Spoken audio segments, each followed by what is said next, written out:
नमस्कार।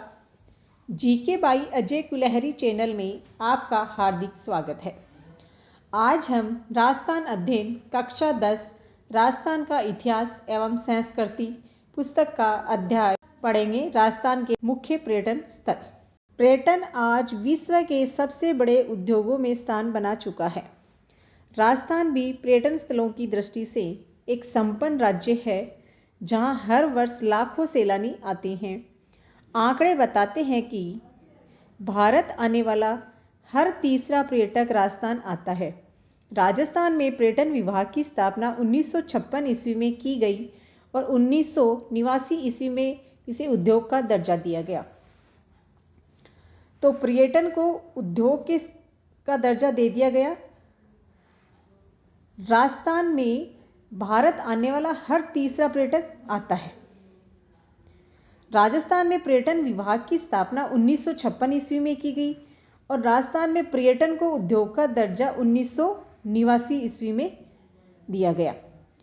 आज प्रत्येक देश पर्यटन से विदेशी मुद्रा प्राप्त करना चाहता है और इस हेतु प्रचार प्रसार भी कर रहा है। राजस्थान सरकार भी इस दिशा में प्रयास कर रही है। राजस्थान को पर्यटन की दृष्टि से 10 सर्किटों में बांटा जाना इसी प्रयास का परिणाम है।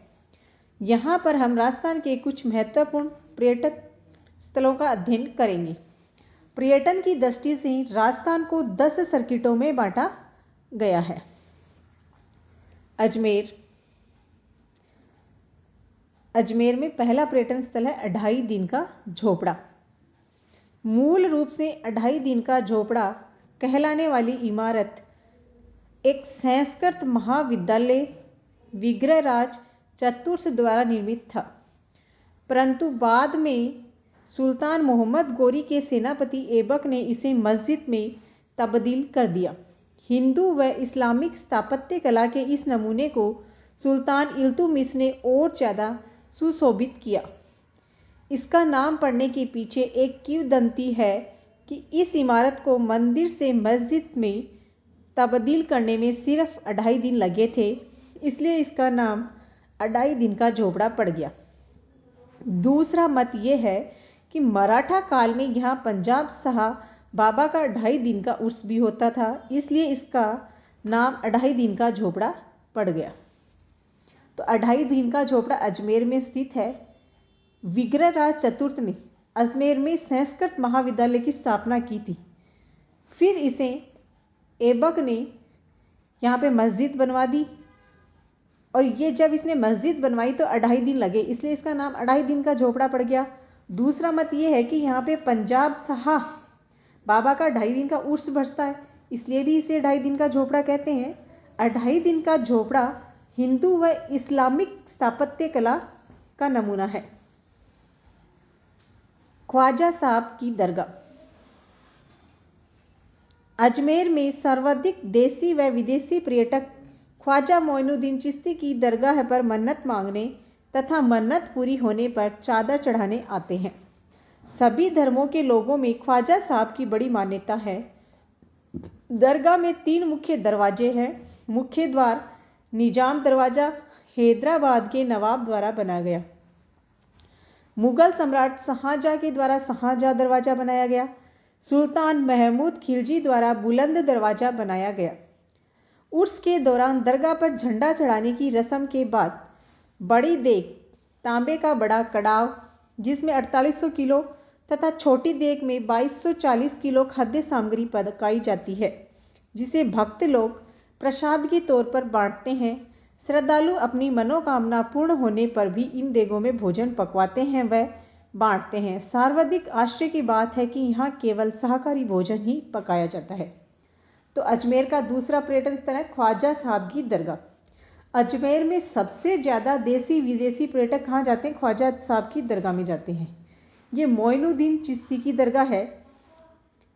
ख्वाजा साहब की दरगाह पे सभी लोग धर्मों के लोग जाते हैं। ख्वाजा साहब की दरगाह में 3 दरवाजे हैं। निजाम दरवाज़ा, जिसका निर्माण हैदराबाद के नवाब ने करवाया था। शाहजहां दरवाज़ा, जिसका निर्माण शाहजहां ने करवाया था। बुलंद दरवाज़ा, जिसका निर्माण सुल्तान महमूद खिलजी ने करवाया था। ख्वाजा साहब की दरगाह में 2 बड़ी देगें रखी हुई हैं, जिसमें बड़ी देग 4800 किलो भोजन पकाया जाता है और छोटी देग 2240 किलो भोजन पकाया जाता है और ये प्रसाद के तौर पे बांटा जाता है और ये शाकाहारी भोजन होता है। अगला है आना सागर झील। आना सागर एक कृत्रिम झील है जिसे राजा अजय पाल चौहान के पुत्र अर्णोराज चौहान ने बनवाया। इन्हें अन्नाजी के नाम से पुकारते थे।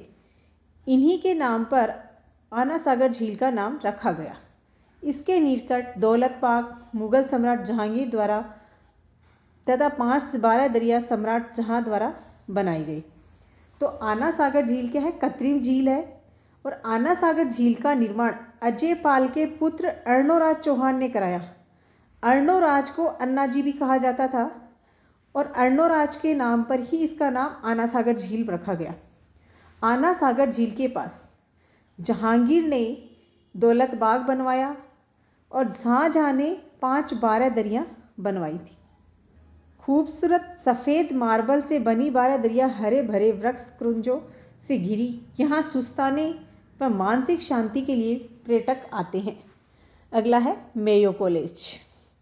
भारतीय राजघराने के बच्चों के लिए यह बोर्डिंग स्कूल हुआ करता था। अंग्रेजों के समय में रिचर्ड बोर्क ने 1875 ईस्वी में मेयो कॉलेज की स्थापना की।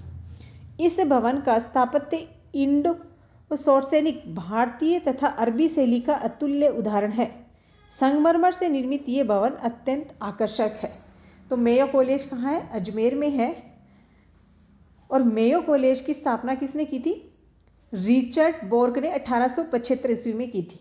मेयो कॉलेज का स्थापत्य इंडो शोर्सेनिक शैली का है। भारतीय व अरबी दोनों का मिश्रण होता है। अगला है सोनी जी की नसिया।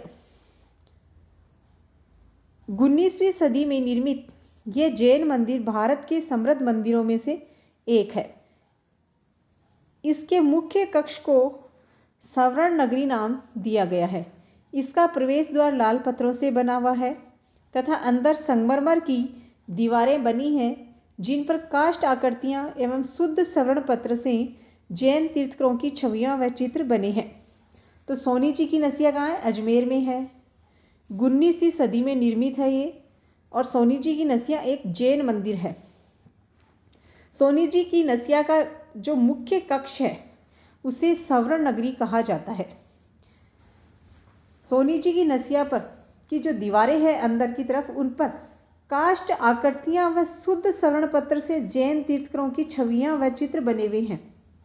अगला है ब्रह्मा मंदिर। पूरे विश्व का एकमात्र ब्रह्मा मंदिर पुष्कर में स्थित है। संगमरमर से निर्मित चांदी के सिक्कों से जड़ा हुआ लाल शिखर और हंस ब्रह्मा जी का वाहन की छवि वाले मंदिर में ब्रह्मा जी की चतुर्मुखी प्रतिमा गर्भगृह में स्थापित है। इसी मंदिर में सूर्य भगवान के संगमरमर की मूर्ति प्रहरी की भांति रखी खड़ी है। इस मूर्ति की विशेषता ये है कि ये सूर्य भगवान की मूर्ति जूते पहने दिखाई दे रही है। तो ब्रह्मा मंदिर कहाँ पे है? पूरे विश्व का एकमात्र ब्रह्मा मंदिर अजमेर पुष्कर में स्थित है। ब्रह्मा मंदिर क्या है? हंस की आकृति का है और यहाँ पे ब्रह्मा जी की चतुर्मुखी प्रतिमा लगी हुई है। ब्रह्मा मंदिर में सूर्य भगवान को जूते पहने हुए दिखाया गया है। अगला है सावित्री मंदिर। ब्रह्मा मंदिर के पीछे ऊंची पहाड़ी पर सावित्री मंदिर है जो कि ब्रह्मा जी की पहली पत्नी थी। मंदिर तक पहुंचने के लिए सुविधाजनक सीढ़ियां बनी हुई है। ऊपर चढ़कर मंदिर से नीचे की ओर झील, मंदिर और रेत के टीलों का विहंगमय दृश्य बेहद सुंदर दिखाई पड़ता है। ऐसी किंवदंती है कि ब्रह्मा जी ने पुष्कर में अपना यज्ञ करने के लिए गायत्री से दूसरा विवाह किया था और इससे नाराज होकर पहली पत्नी सावित्री ने उन्हें श्राप दिया, जिसके फलस्वरूप पूरे विश्व में ब्रह्मा जी का केवल एक ही मंदिर पुष्कर में है। अब सावित्री मंदिर पर रोपवे की सुविधा उपलब्ध है। तो ब्रह्मा जी का पूरे विश्व भर में एक मंदिर कहाँ पे है? पुष्कर, अजमेर में। और ब्रह्मा जी के मंदिर के पास क्या सावित्री जी का मंदिर भी बना हुआ है। सावित्री जी ब्रह्मा जी की पहली पत्नी थी और पुष्कर में यज्ञ के लिए ब्रह्मा जी ने गायत्री से विवाह किया था। सावित्री मंदिर में रोपवे की सुविधा भी है। पुष्कर सरोवर, तीर्थराज के नाम से प्रसिद्ध पुष्कर सरोवर सभी तीर्थ स्थलों का राजा कहलाता है। इस सरोवर में डुबकी लगाने पर तीर्थ यात्रा संपन्न मानी जाती है। ऐसी मान्यता है, अर्धगोलाकार रूप में लगभग 9 से 10 मीटर गहरी ये झील 500 से अधिक मंदिरों और 52 घाटों से घिरी हुई है। पुष्कर सरोवर को क्या कहते हैं? तीर्थों का राजा कहा जाता है और अर्धगोलाकार रूप में 9 से 10 मीटर गहरी झील है ये, और यहाँ पे 500 से अधिक मंदिर हैं और 52 घाट हैं। अगला जिला है अलवर। सरिस्का टाइगर रिजर्व है। सरिस्का को 1 नवंबर 1955 को अभयारण्य का दर्जा दिया गया था। तत्पश्चात सन 1978 से 79 में इसे टाइगर रिजर्व का दर्जा प्रदान कर दिया गया। इसका वन क्षेत्र 12 से 3 किलोमीटर है। बाघ के अलावा यहाँ विविध पशु पक्षी की प्रजातियाँ जैसे नीलगाय, लोमड़ी, जंगली सुअर, खरगोश, तेंदुआ, चीतल, सांबर, बंदर पाए जाते हैं। पक्षियों में जंगल बेबलर, बुलबुल, क्लीव, केट्रेट, serpent, eagle, red spurfowl, sand grouse, woodpecker आदि पाए जाते हैं।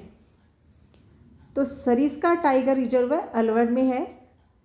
1 नवंबर 1955 को सरिस्का टाइगर रिजर्व को के अभयारण्य का दर्जा मिला था इसे, और 1978-79 में सरिस्का को टाइगर रिजर्व का दर्जा दे दिया गया था।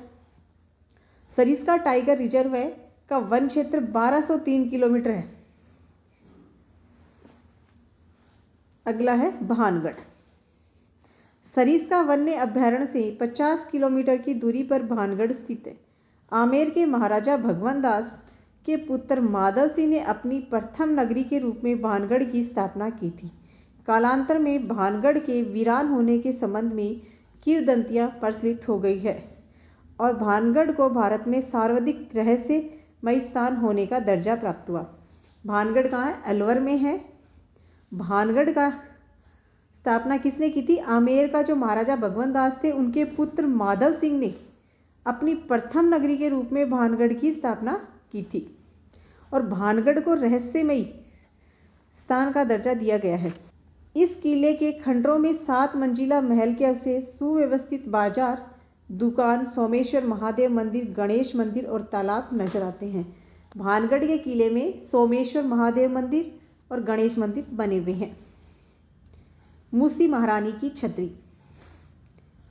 महाराजा बख्तावर सिंह की रानी मूसी रानी की स्मृति में बनाई गई इस छतरी की वास्तुकला में भारतीय व इस्लामिक शैली का मिश्रण है।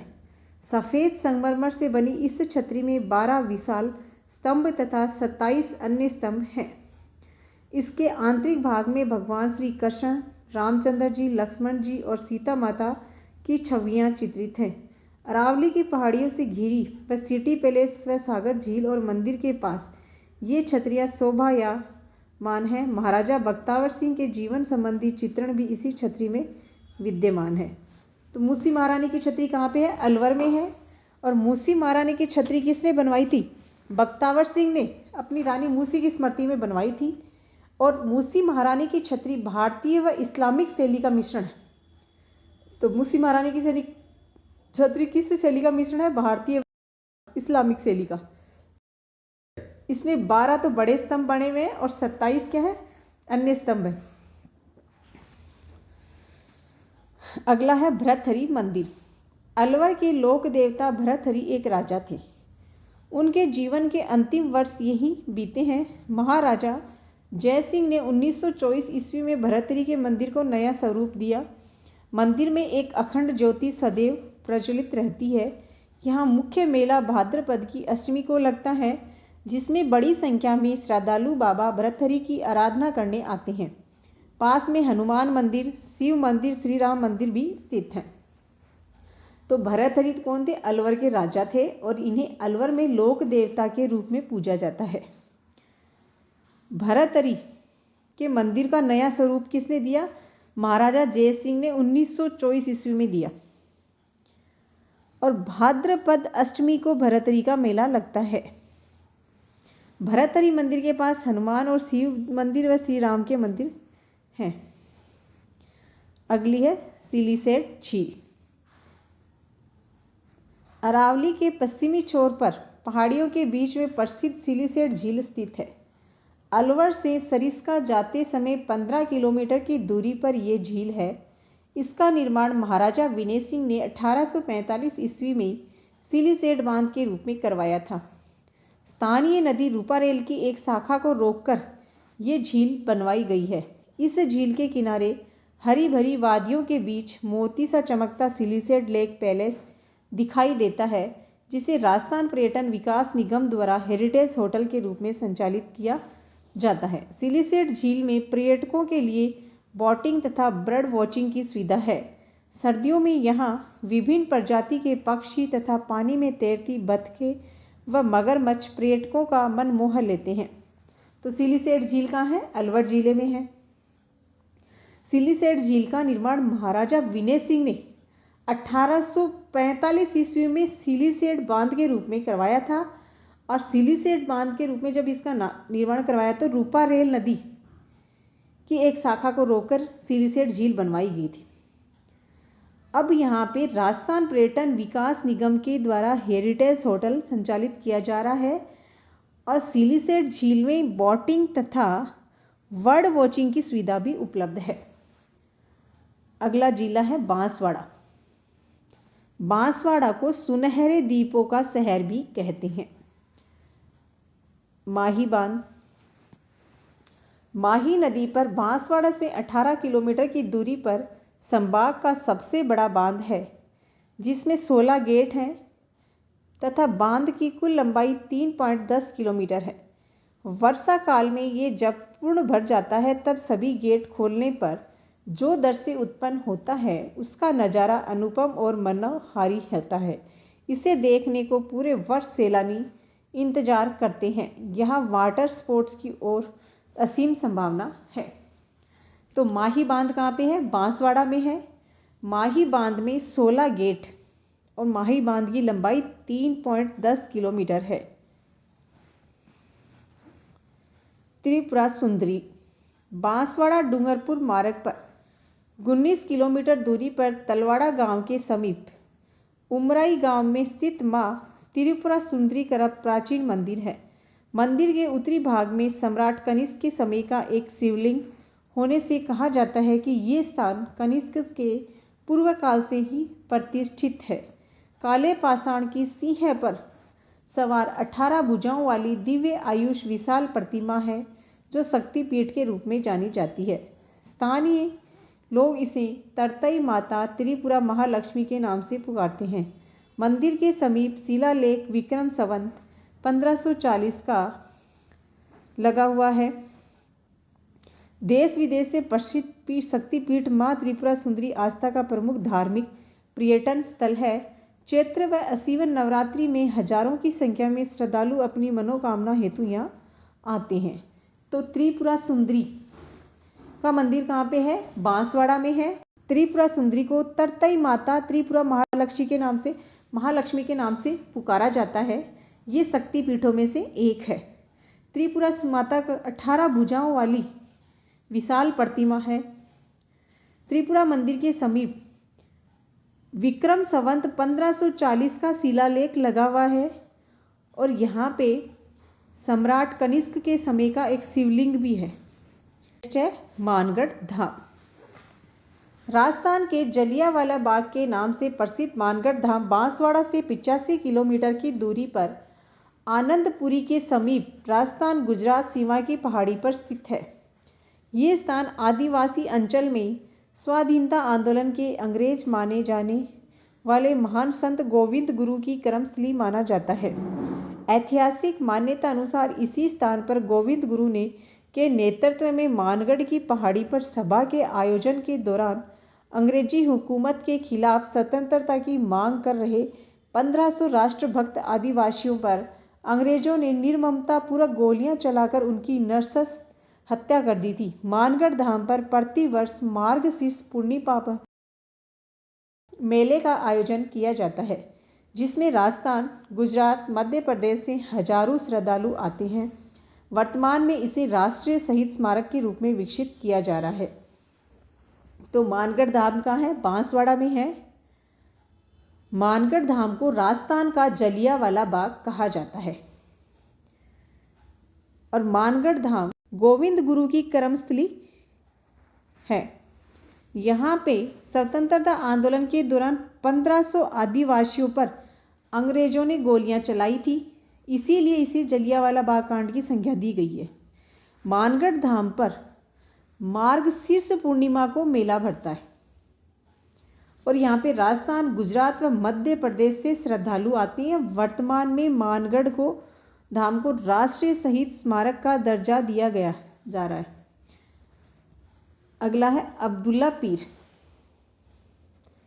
ये बोरा मुस्लिम संत अब्दुल रसूल की लोकप्रिय मजार है।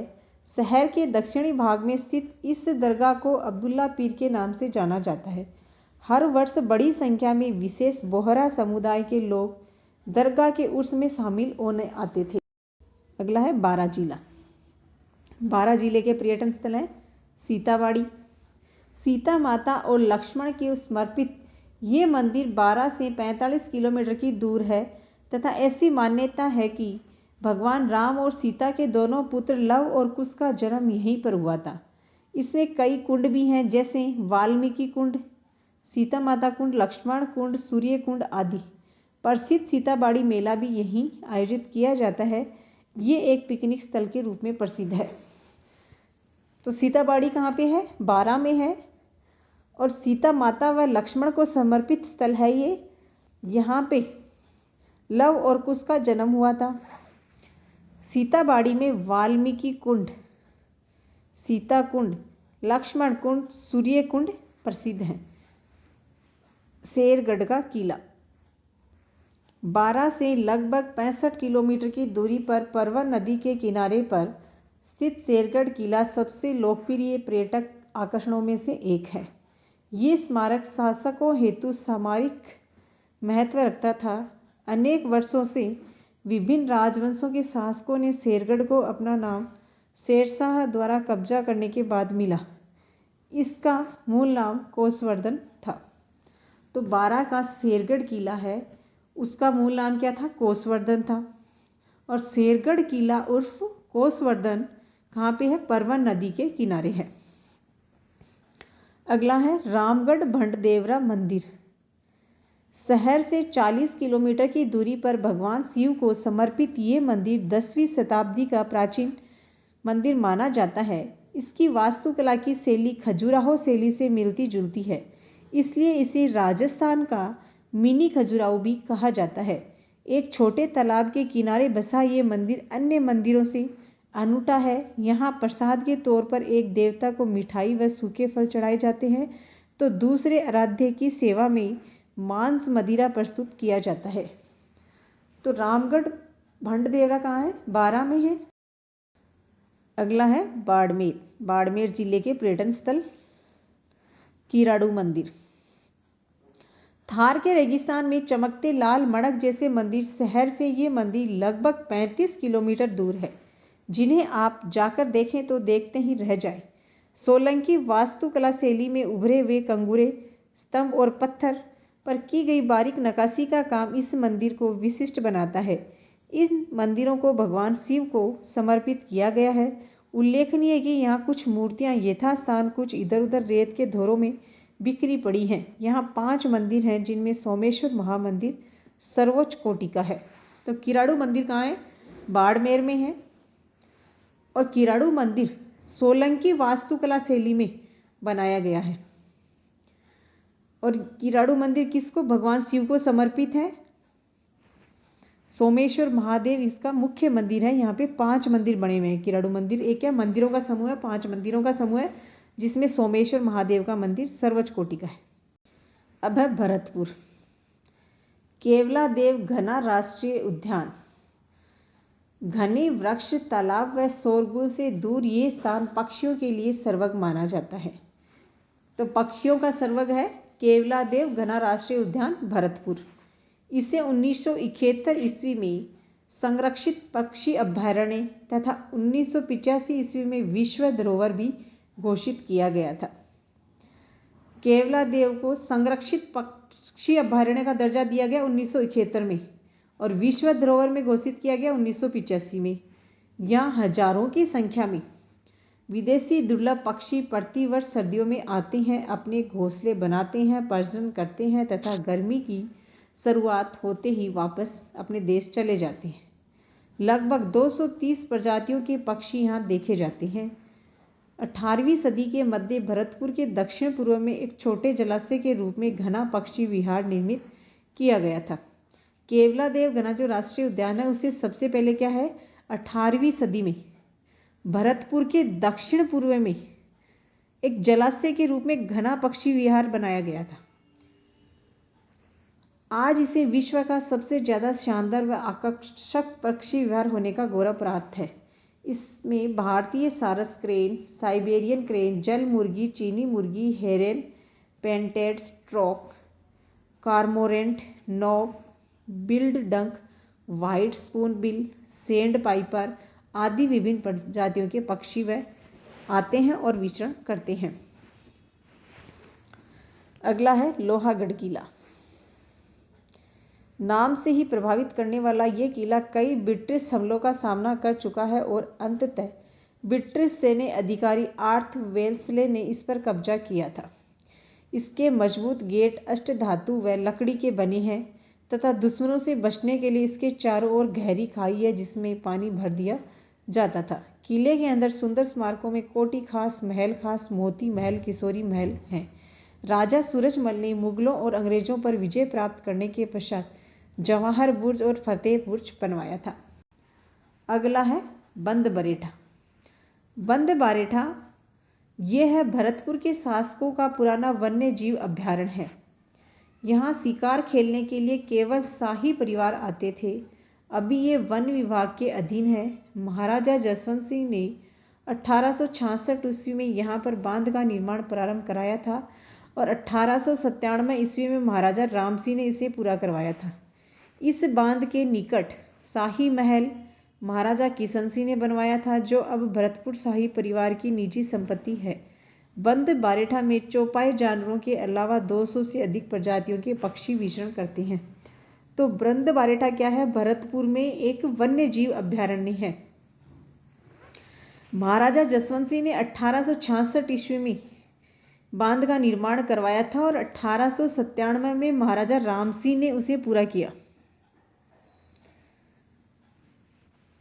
बंद बरेठा के नजदीक महाराजा किशन सिंह ने क्या बनाया? शाही महल बनवाया और ये शाही महल भरतपुर के शाही परिवार की निजी संपत्ति माना गया था। नेक्स्ट है गंगा मंदिर। भरतपुर का लोकप्रिय मंदिर राजपूत, मुगल व द्रविड़ स्थापत्य शैली का सुंदर मिश्रण है। ये मंदिर महाराजा बलवंत सिंह ने 1845 ईस्वी में बनाना शुरू किया था और निर्माण कार्य 90 वर्षों में पूरा हुआ। इनके उत्तराधिकारी राजा ब्रजेंद्र सिंह ने इस मंदिर में देवी गंगा की मूर्ति स्थापित की।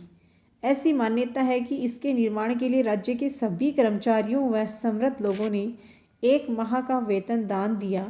यहाँ मुख्य आकर्षण भगवान कृष्ण, लक्ष्मी नारायण, शिव पार्वती की मूर्तियाँ हैं। गंगा सप्तमी और गंगा दशहरे के अवसर पर यहाँ बड़ी संख्या में लोग आते हैं। तो गंगा मंदिर में ब्रजेंद्र सिंह ने गंगा की मूर्ति लगवाई थी। गंगा मंदिर में भगवान कृष्ण, लक्ष्मी नारायण, शिव पार्वती की मूर्तियां भी हैं। गंगा सप्तमी व गंगा दशहरा के अवसर पर क्या है, यहाँ पे बड़ी संख्या में लोग आते हैं। अगला है भीलवाड़ा। भीलवाड़ा को वस्त्र नगरी कहा जाता है। मेनाल जलप्रपात भीलवाड़ा से 80 किलोमीटर दूर कोटा रोड पर नेशनल हाईवे 47 पर मेनाल अपने अलौकिक नैसर्गिक वैभव के कारण हजारों की संख्या में पर्यटकों को आकर्षित करता है। चारों तरफ जंगलों से घिरा मेनाल का झरना दूर दराज क्षेत्र से आने वाले विदेशी पर्यटकों को भी आकर्षित करता है। 150 फीट गहरी खाई में गिरने वाली इसकी जलधारा बड़ी जोर की आवाज़ करती है। देखने वालों की नज़र वहाँ से नहीं हटती। मेनाल में शिवजी की अत्यंत सुंदर वैभवशाली मंदिर है। तो मेनाल जलप्रपात कहाँ पे है? भीलवाड़ा में है, नेशनल हाईवे 27 पर। मेनाल में क्या है? 150 फीट गहरी खाई है जिसमें जलधारा गिरती है। नेक्स्ट है मांडलगढ़। भीलवाड़ा से 54 किलोमीटर की दूरी पर स्थित इस जगह का ऐतिहासिक महत्व है क्योंकि ये एक मध्यकाल के दौरान कई युद्धों का साक्षी रहा है। इतिहास प्रसिद्ध हल्दी घाटी युद्ध के दौरान मुगल सम्राट अकबर ने इसी स्थान पर डेरा जमाया था। लगभग आधा मील लंबा किला पहाड़ी के शिखर पर प्राचीरों और खाइयों की सुरक्षा के साथ अडिग है। माना जाता है कि किला बालानोट राजपूतों के एक प्रमुख द्वारा निर्मित किया गया था। किले में 2 मंदिर हैं जिसमें एक भगवान शिव को समर्पित, दूसरा भगवान कृष्ण को समर्पित। तो मांडलगढ़ कहाँ है? भीलवाड़ा में है। हल्दी घाटी का युद्ध हुआ था तब अकबर ने अपना डेरा मांडलगढ़ में ही जमाया था और ऐसा माना जाता है कि बालनोट राजपूतों ने इसका निर्माण करवाया है। मांडलगढ़ किले में 2 मंदिर हैं, एक शिवजी का है और एक कृष्ण का है। अगला है शाहपुरा। भीलवाड़ा से 55 किलोमीटर दूर शाहपुरा कस्बा है। ये 4 दरवाजे वाली दीवारों से घिरा राम स्नेही संप्रदाय के अनुयायियों के लिए सन 1804 में स्थापित तीर्थ स्थान है। पूरे वर्ष देश भर के तीर्थयात्री इस मंदिर की यात्रा करने आते हैं। यहाँ 5 दिन के लिए फूल डोल मेले के रूप में मनाया जाने वाला वार्षिक मेला फागुन शुक्ला मार्च अप्रैल में आयोजित किया जाता है।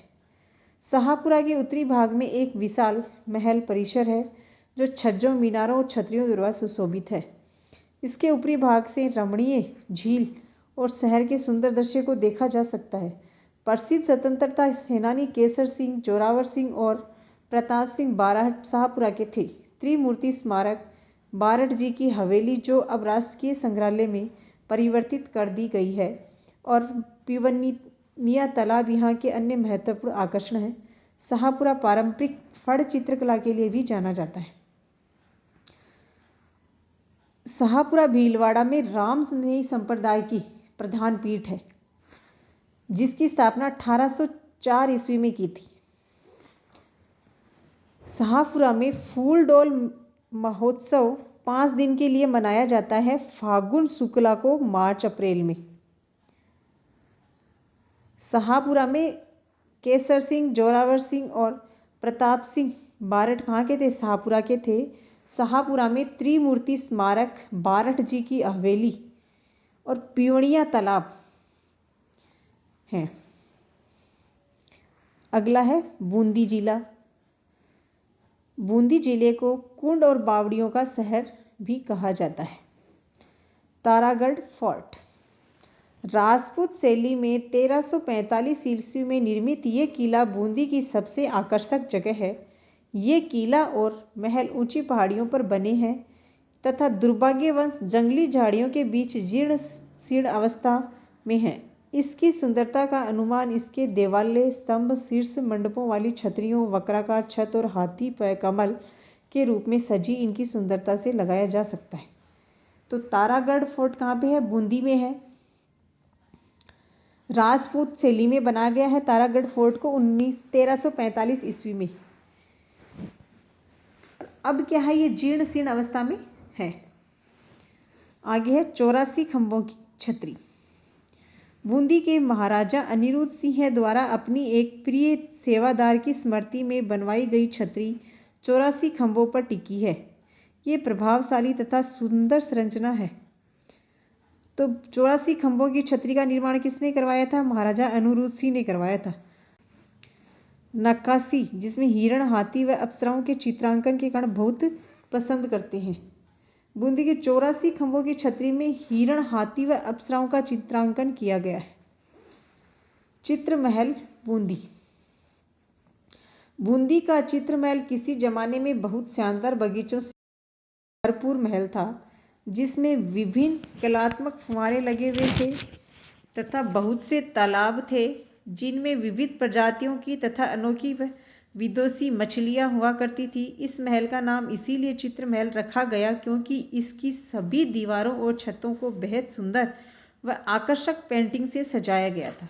पुराने जमाने में 18वीं शताब्दी के दौरान बूंदी के शहर मिनिएचर पेंटिंग्स बनाने कलाकारों का गढ़ था। यहाँ के राजा मिनिएचर पेंटिंग को बहुत बढ़ावा देते थे। देवी देवताओं, युद्ध के दृश्य तथा हाथियों और राधा कृष्ण के विभिन्न क्रियाकलापों के चित्र केवल इसी क्षेत्र की कला में देखने को मिलते हैं। चित्र महल में एक और चित्रशाला भी है जिसे महाराजा उमेद सिंह जी ने आदेशों से बनाया गया था। ये चित्रशाला चूंकि महल के एकदम अंदरूनी हिस्से में है, इसलिए यहाँ बनी पेंटिंग को सूर्य की रोशनी तथा मौसम की नमी से अभी तक कोई नुकसान नहीं पहुँचा है और कलाकारों द्वारा पेंटिंग्स को दी गई चमक और रंग अपने मूल रूप में मौजूद है। तो चित्र महल बूंदी में है। अगला है रानी जी की बावड़ी। क्वीन स्टेप वेल रानी जी की बावड़ी सन 1699 ईस्वी में बूंदी के शासक राव राजा अनिरुद्ध सिंह जी की छोटी रानी नाथावती जी द्वारा बनवाई गई थी। इस बावड़ी का मुख्य द्वार आमंत्रण देता प्रतीत होता है। बहुमंजिला बावड़ी के तोरण द्वार पर गजराज के उत्कृष्ट नक्काशीदार अंकन, जिसमें उनकी सूंड को अंदर की ओर मोड़ा गया है, जिससे ऐसा आभास होता है मानो हाथी बावड़ी से पानी पी रहा है। तो रानी जी की बावड़ी कहाँ है? बूंदी में है। बूंदी में रानी जी की बावड़ी का निर्माण 1699 में अनिरुद्ध सिंह की छोटी रानी नाथावती ने करवाया था। चित्तौड़गढ़ के पर्यटन स्थल में है चित्तौड़गढ़ का किला। सिसोदिया राजपूतों का ये किला गंभीरी और बेडश नदी के तट पर स्थित है। इस किले के निर्माण की ऐतिहासिक तिथि पर मतभेद है। पौराणिक कथा के अनुसार इसका निर्माण पौराणिक युग से महाभारत महाकाव्य के एक पांडव नायक भीम द्वारा प्रारंभ करवाया गया था। किले में बहुत से भव्य स्मारक हैं जिनमें कुछ समय की मार झेलकर जीर्ण शीर्ण हो रही है। तो चित्तौड़गढ़ का किला कहाँ है? गंभीरी व बेडस नदी के तट पर है।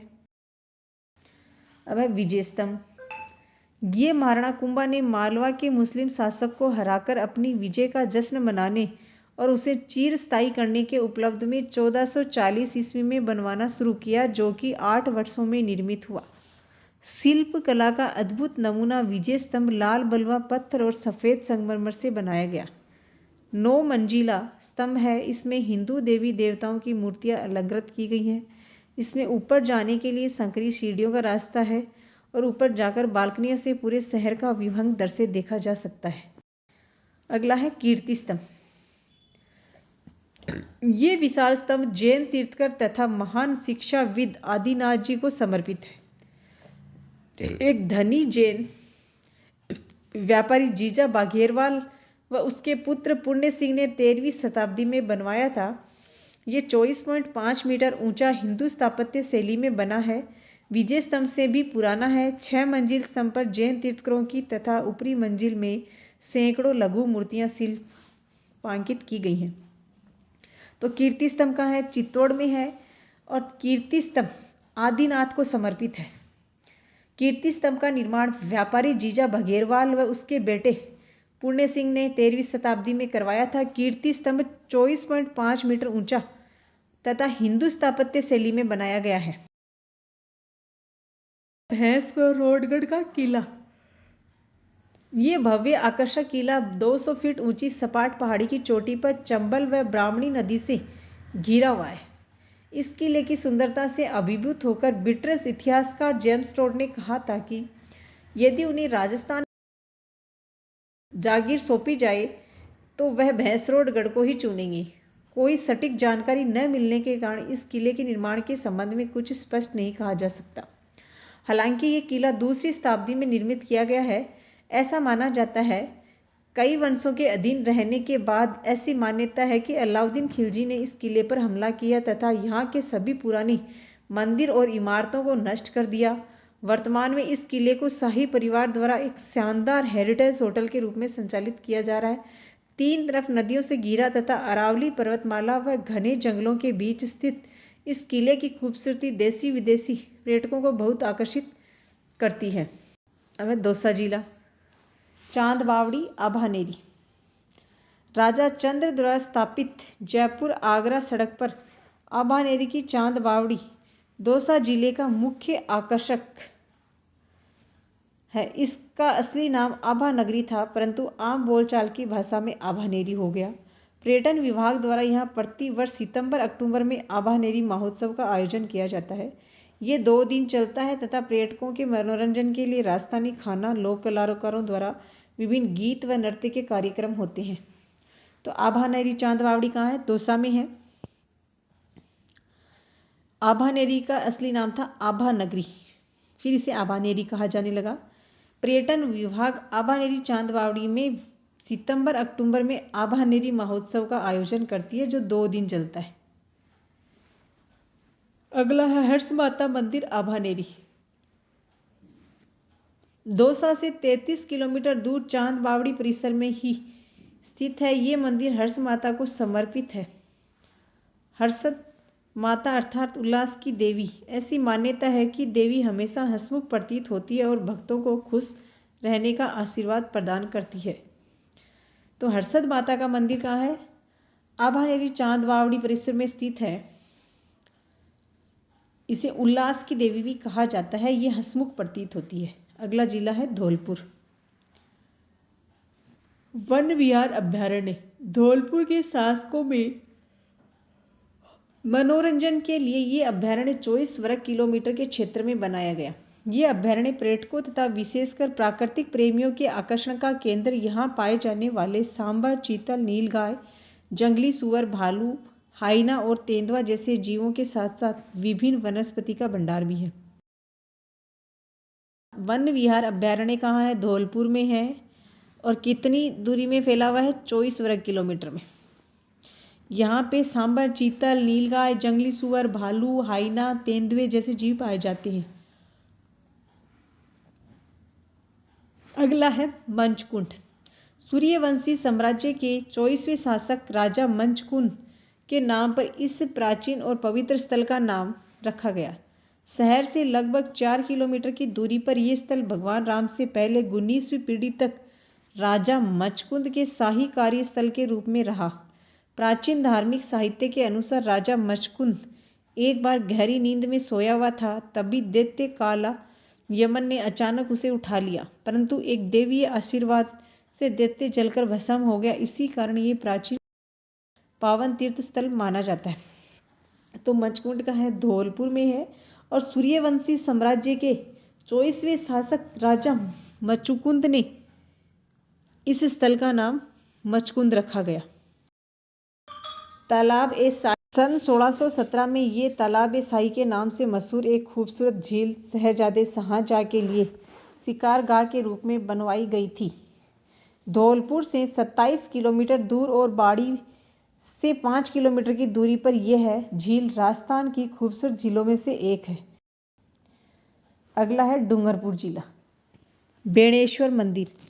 सोम व माही नदियों में डुबकी लगाने के बाद बेणेश्वर मंदिर में भगवान शिव की आराधना करने के लिए भक्तगण समर्पण के भाव से यहाँ आते हैं। इस अंचल के सर्वाधिक पूजनीय शिवलिंग बेणेश्वर मंदिर में स्थित है। सोम और माही नदियों के तट पर स्थित 5 फीट ऊंचा ये स्वयंभू शिवलिंग शीर्ष से 5 हिस्सों में बंटा हुआ है। बेणेश्वर मंदिर के पास स्थित विष्णु मंदिर एक अत्यंत प्रतिष्ठित संत और भगवान विष्णु का अवतार माने जाने वाले मावजी की बेटी जनक कुंवरी द्वारा 1793 में निर्मित किया गया था। तो बेणेश्वर मंदिर के पास एक विष्णु मंदिर भी है, जिसका निर्माण मावजी की बेटी जनक कुंवरी ने 1793 में करवाया था। बेणेश्वर के पास जो विष्णु मंदिर है उसका निर्माण किसने करवाया था? जनक कुंवरी ने। ये कहा जाता है कि मंदिर उस स्थान पर निर्मित है जहां मावजी ने भगवान से प्रार्थना करते हुए अपना समय बिताया था। मावजी के 2 शिष्य अजय और वाजय ने लक्ष्मी नारायण मंदिर का निर्माण करवाया। बेणेश्वर में मावजी के 2 शिष्य थे अजय और वाजय, जिन्होंने क्या बनाया? लक्ष्मी नारायण मंदिर बनवाया। इन मंदिरों के अलावा भगवान ब्रह्मा का मंदिर भी है। माघ शुक्ल पूर्णिमा फरवरी यहाँ सोम माही नदी के संगम पर विशाल मेला लगता है, जहाँ दूर दूर के गाँव तथा शहरों के लोग व आदिवासी पवित्र स्नान करने व मंदिर में पूजा करने आते हैं। तो बेणेश्वर में माघ शुक्ल पूर्णिमा को सोममाई नदी के संगम पे मेला भरता है। अगला है गलियाकोट। दाऊदी बोरा समाज का पवित्र स्थान है गलियाकोट दरगाह। डूंगरपुर से 58 किलोमीटर की दूरी पर माही नदी के किनारे स्थित गलियाकोट नामक एक गांव है। ये स्थान सैयद फखरुद्दीन की मजार के लिए जाना जाता है। वह एक मंदिर प्रसिद्ध संत थे। फखरुद्दीन एक संत थे जिनकी मृत्यु के बाद गांव में ही दफना दिया गया था। ये मजार सफ़ेद संगमरमर से बनाई गई है और उनकी दी हुई शिक्षाएं दीवारों पर सोने के पानी से उत्कीर्ण है। गुंबद के अंदरूनी हिस्से को खूबसूरत स्वर्णपत्रों से सजाया गया है, जबकि पवित्र कुरान की शिक्षाओं को कब्र पर सुनहरे पन्नों से उत्कीर्ण किया गया है। तो गलियाकोट डूंगरपुर में गलियाकोट दरगाह है। गलियाकोट दरगाह सैयद फखरुद्दीन की मजार स्थित है। गलियाकोट दरगाह में जो फखरुद्दीन के द्वारा दी गई शिक्षाओं को दीवार पर सोने के पानी से उत्कीर्ण किया गया है। अगला है गेब सागर। इस झील के प्राकृतिक वातावरण और कोलाहल से दूर होने के कारण यहाँ बड़ी संख्या में पक्षियों का बसेरा है। रमणीय झील गेब सागर डूंगरपुर का एक प्रमुख आकर्षण है। इसके तट पर श्रीनाथ जी का मंदिर समूह है। इस मंदिर परिसर में कई अति सुंदर नक्काशीदार मंदिर और विजय राज राजेश्वर मंदिर शामिल हैं। गेब सागर झील कहाँ पे है? डूंगरपुर में है। और गेब सागर झील में श्रीनाथ जी के मंदिर हैं और यहाँ पे अनेक मंदिरों का समूह है जिसमें विजय राजेश्वर मंदिर भी शामिल है। अगला है हनुमानगढ़ जिला। कालीबंगा 4500 वर्ष पूर्व यहाँ सरस्वती नदी के किनारे हड़प्पा कालीन सभ्यता फल फूल रही थी। पुरातत्व प्रेमियों के लिए महत्वपूर्ण स्थान कालीबंगा हड़प्पा सभ्यता के अवशेषों की प्राप्ति स्थल के कारण प्रसिद्ध है। ये अवशेष 2500 वर्ष ईसा पूर्व के हड़प्पा और पूर्व हड़प्पा युग से संबंधित हैं। कालीबंगा में खुदाई से हड़प्पा कालीन सील, मानव कंकाल, अज्ञात स्क्रिप्ट, तांबे की चूड़ियाँ, मोती, सिक्के, टेराकोटा और सीप के खिलौने मिले हैं। यहाँ 1983 ईस्वी में स्थापित एक पुरातत्व संग्रहालय भी है जिसे 1961 से 69 के दौरान हड़प्पा स्थल पर खुदाई से निकले अवशेषों के लिए निर्मित किया गया है। यहाँ संग्रहालय में 3 दीर्घाएं, जिनमें एक दीर्घा पूर्व हड़प्पा काल और शेष 2 दीर्घाएं हड़प्पा काल की कलाकृतियों के लिए समर्पित है। अगला है भटनेर का किला। भटनेर भट्टी नगर का अपभ्रंश है, उत्तरी सीमा प्रहरी के रूप में विख्यात। भटनेर के किले को उत्तरी सीमा का प्रहरी कहा जाता है। ये घग्गर नदी के तट पर है। किले का महत्व इस तथ्य से लगाया जा सकता है कि आईने अकबरी में इसका उल्लेख किया गया है। किले का निर्माण 1700 साल पहले जैसलमेर के राजा भाटी के पुत्र भूपत ने किया था। तैमूर और पृथ्वीराज चौहान सहित कई साहसी शासकों ने किले पर कब्जा करने की कोशिश की। सदियों से कोई भी इस किले को नहीं जीत पाया। अंत में 1805 में बीकानेर के राजा सूरत सिंह ने भाटी राजाओं को पराजित किया और किले पर कब्जा किया। अगला है जयपुर जिला, गुलाबी शहर। हवा महल। बाहर की तरफ से भगवान कृष्ण के मुकुट जैसा दिखाई देने वाला ये महल अनूठा है। 1799 में महाराजा सवाई प्रताप सिंह द्वारा बनवाया गया। ये महल 5 मंजिला है। इसका डिजाइन वास्तुकार लालचंद उस्ता द्वारा तैयार किया गया था। तो हवा महल क्या है? कृष्ण के मुकुट के जैसा है। हवा महल का निर्माण सवाई प्रताप सिंह ने 1799 में करवाया था। हवा महल 5 मंजिलों का है। हवा महल के वास्तुकार थे लालचंद उस्ता। गुलाबी शहर का प्रतीक हवा महल बलुआ पत्थरों से बना राजस्थानी वास्तुकला और मुगल शैली का मिश्रण है। इसकी दीवार सिर्फ 1.5 फुट चौड़ी है। 953 बेहद सुंदर आकर्षक छोटे छोटे कई आकार के झरोखे हैं। बनाने का मूल उद्देश्य शहर में होने वाले मेले, त्योहार, जुलूस को महारानियां इस महल के अंदर बैठकर देख सकें। हवा महल गर्मी की मौसम में भी इन झरोकों के कारण वातानुकूलित रहता है।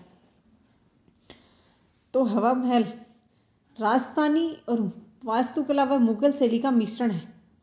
हवा महल में 953 झरोखे बने हुए हैं। अगला है आमेर महल।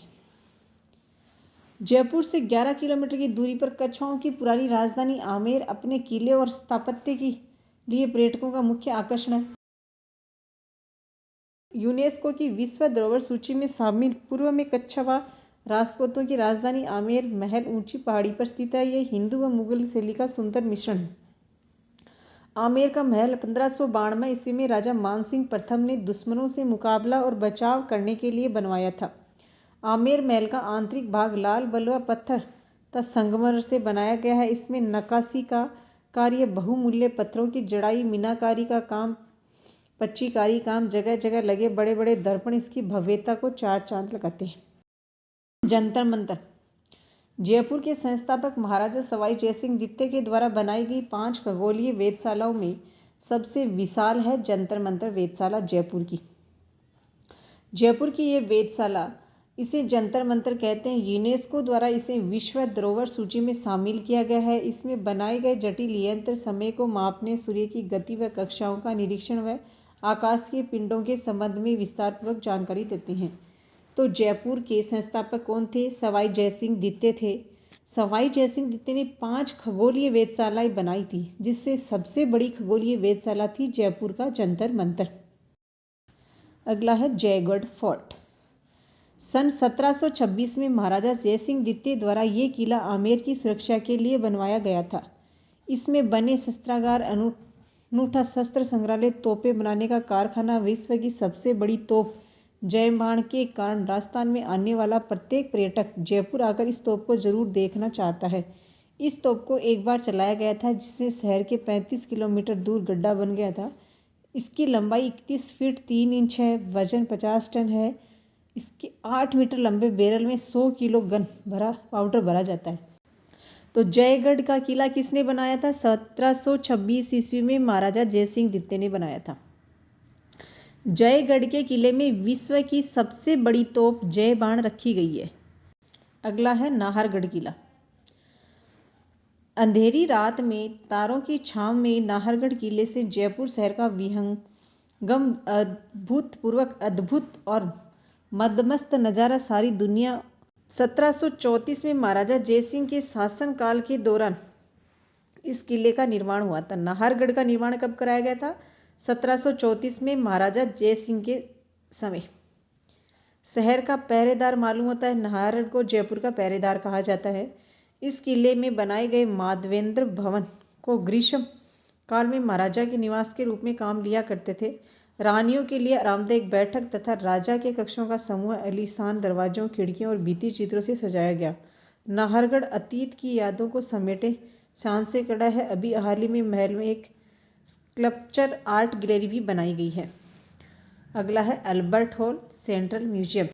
सन 1876 में प्रिंस ऑफ वेल्स ने इसकी आधारशिला रखी थी।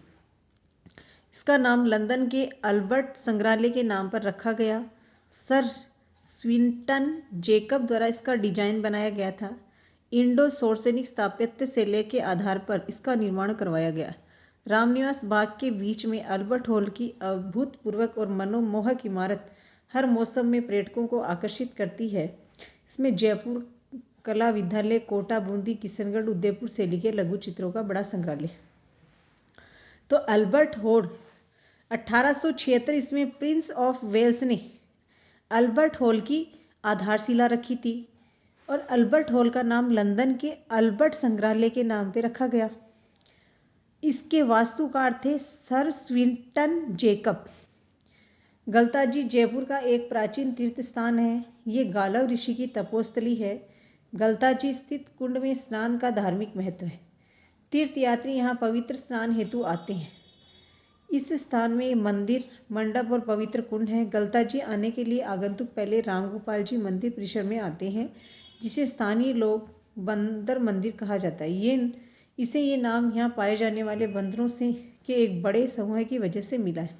हरियाली का खूबसूरत नज़ारा, उछलते कूदते बंदर क्षेत्र के खुशनुमा माहौल में इजाफा करते हैं। पहाड़ी की चोटी पर सूर्य देव को समर्पित एक छोटा मंदिर है, जिसे सूर्य मंदिर कहा जाता है।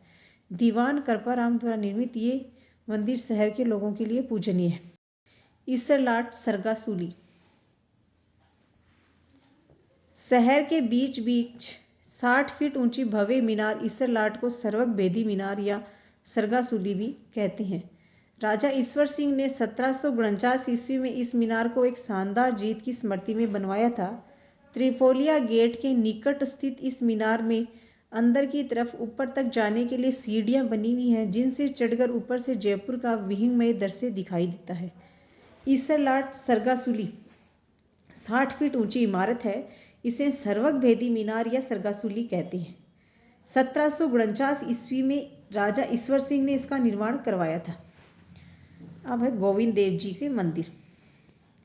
श्री गोविंद देव जी की आकर्षक प्रतिमा सवाई जयसिंह वृंदावन से जयपुर लाए थे, जो यहाँ पूरे सम्मान से शहर के परकोटे में स्थित श्री गोविंद देव जी मंदिर में स्थापित की गई। शाही परिवार और स्थानीय लोगों द्वारा पूजनीय गोविंद देव जी में 7 झांकियों के माध्यम से दर्शन की समुचित व्यवस्था की गई है। तो गोविंद देव जी की जो प्रतिमा है वो कौन लेके आया था वृंदावन से? सवाई जयसिंह लेके आए थे। तो जैसलमेर जिला, जैसलमेर किलों और हवेलियों का शहर कहा जाता है। जैसलमेर का किला, ये किला एक वर्ल्ड हेरिटेज साइट है। थार मरुस्थल में के त्रिकुट पर्वत पर खड़ा ये किला बहुत ही ऐतिहासिक लड़ाई देख चुका है। सूरज की रोशनी जब इस किले पर पड़ती है तो ये पीले बलवा पत्थर से बना होने के कारण सोने जैसी चमक रखता है। इसे सोनार का किला या गोल्डन फोर्ट कहते हैं।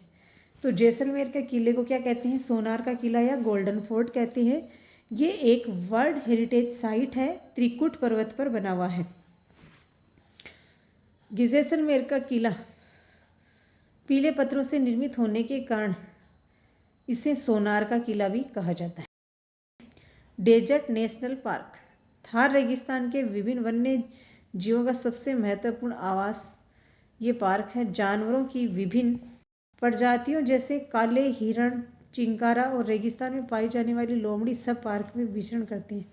लुप्तप्राय ग्रेट इंडियन बस्टर्ड, जो दुनिया का सबसे बड़ी उड़ान भरने वाला पक्षी भी एक यहीं देखा जाता है। नेशनल पार्क जैसलमेर से 40 किलोमीटर की दूरी पर। पटुओं की हवेली, इस हवेली के अंदर 5 हवेलियां हैं जो कि गुमान चंद पटवा ने अपने 5 बेटों के लिए 1805 ईस्वी में बनवाई थी। इसे बनाने में 50 साल लग गए थे। जैसलमेर में सबसे बड़ी और सबसे खूबसूरत नक्काशीदार हवेली ये 5 मंजिला संरचना एक संकरी गली में गर्व से खड़ी है। यद्यपि हवेली अपनी उस भव्य महिमा को खो चुकी है तथा कुछ चित्रकारी और कांच का काम अभी भी अंदर की दीवारों पर देखा जा सकता है। तो जैसलमेर में पटवों की हवेली है जो गुमान चंद पटवा ने 1805 ईस्वी में बनाई थी और इसे बनाने में 50 साल लगे। तन्नोट माता मंदिर, भाटी राजपूत नरेश तणुराव तन्नू जी ने विक्रम संवत 828 में तन्नोट माता मंदिर बनवाकर मूर्ति की स्थापना की थी। यहाँ आसपास के सभी गांवों के लोग तथा विशेषकर बीएसएफ के जवान यहाँ पूर्ण श्रद्धा के साथ पूजा अर्चना करते हैं। जैसलमेर से करीब 120 किलोमीटर दूर तन्नोट माता मंदिर है। तन्नोट माता को हिंगलाज माता का पुनर्जन्म माना जाता है। रामदेवरा मंदिर, रुणेचा बाबा रामदेवरा और रामसा पीर का पुण्य स्थान है रामदेवरा मंदिर। इन्हें सभी धर्मों के लोग पूजते हैं। रामदेव जी राजस्थान के एक लोक देवता हैं। इनकी छवि घोड़े पर सवार एक राजा के समान दिखाई देती है। इन्हें हिंदू मुस्लिम एकता का प्रतीक माना जाता है। वैसे भी राजस्थान के जनमानस में 5 पीरों में से प्रतिष्ठा है, उनमें एक रामसा पीर का विशेष स्थान है। पोखरण से 12 किलोमीटर की दूरी पर जोधपुर जैसलमेर मार्ग पर रामदेवरा मंदिर स्थित है। अधिकांश लोग ये मानते हैं कि ये मंदिर भगवान राम को समर्पित है, पर वास्तव में ये मंदिर संत बाबा रामदेव को समर्पित है।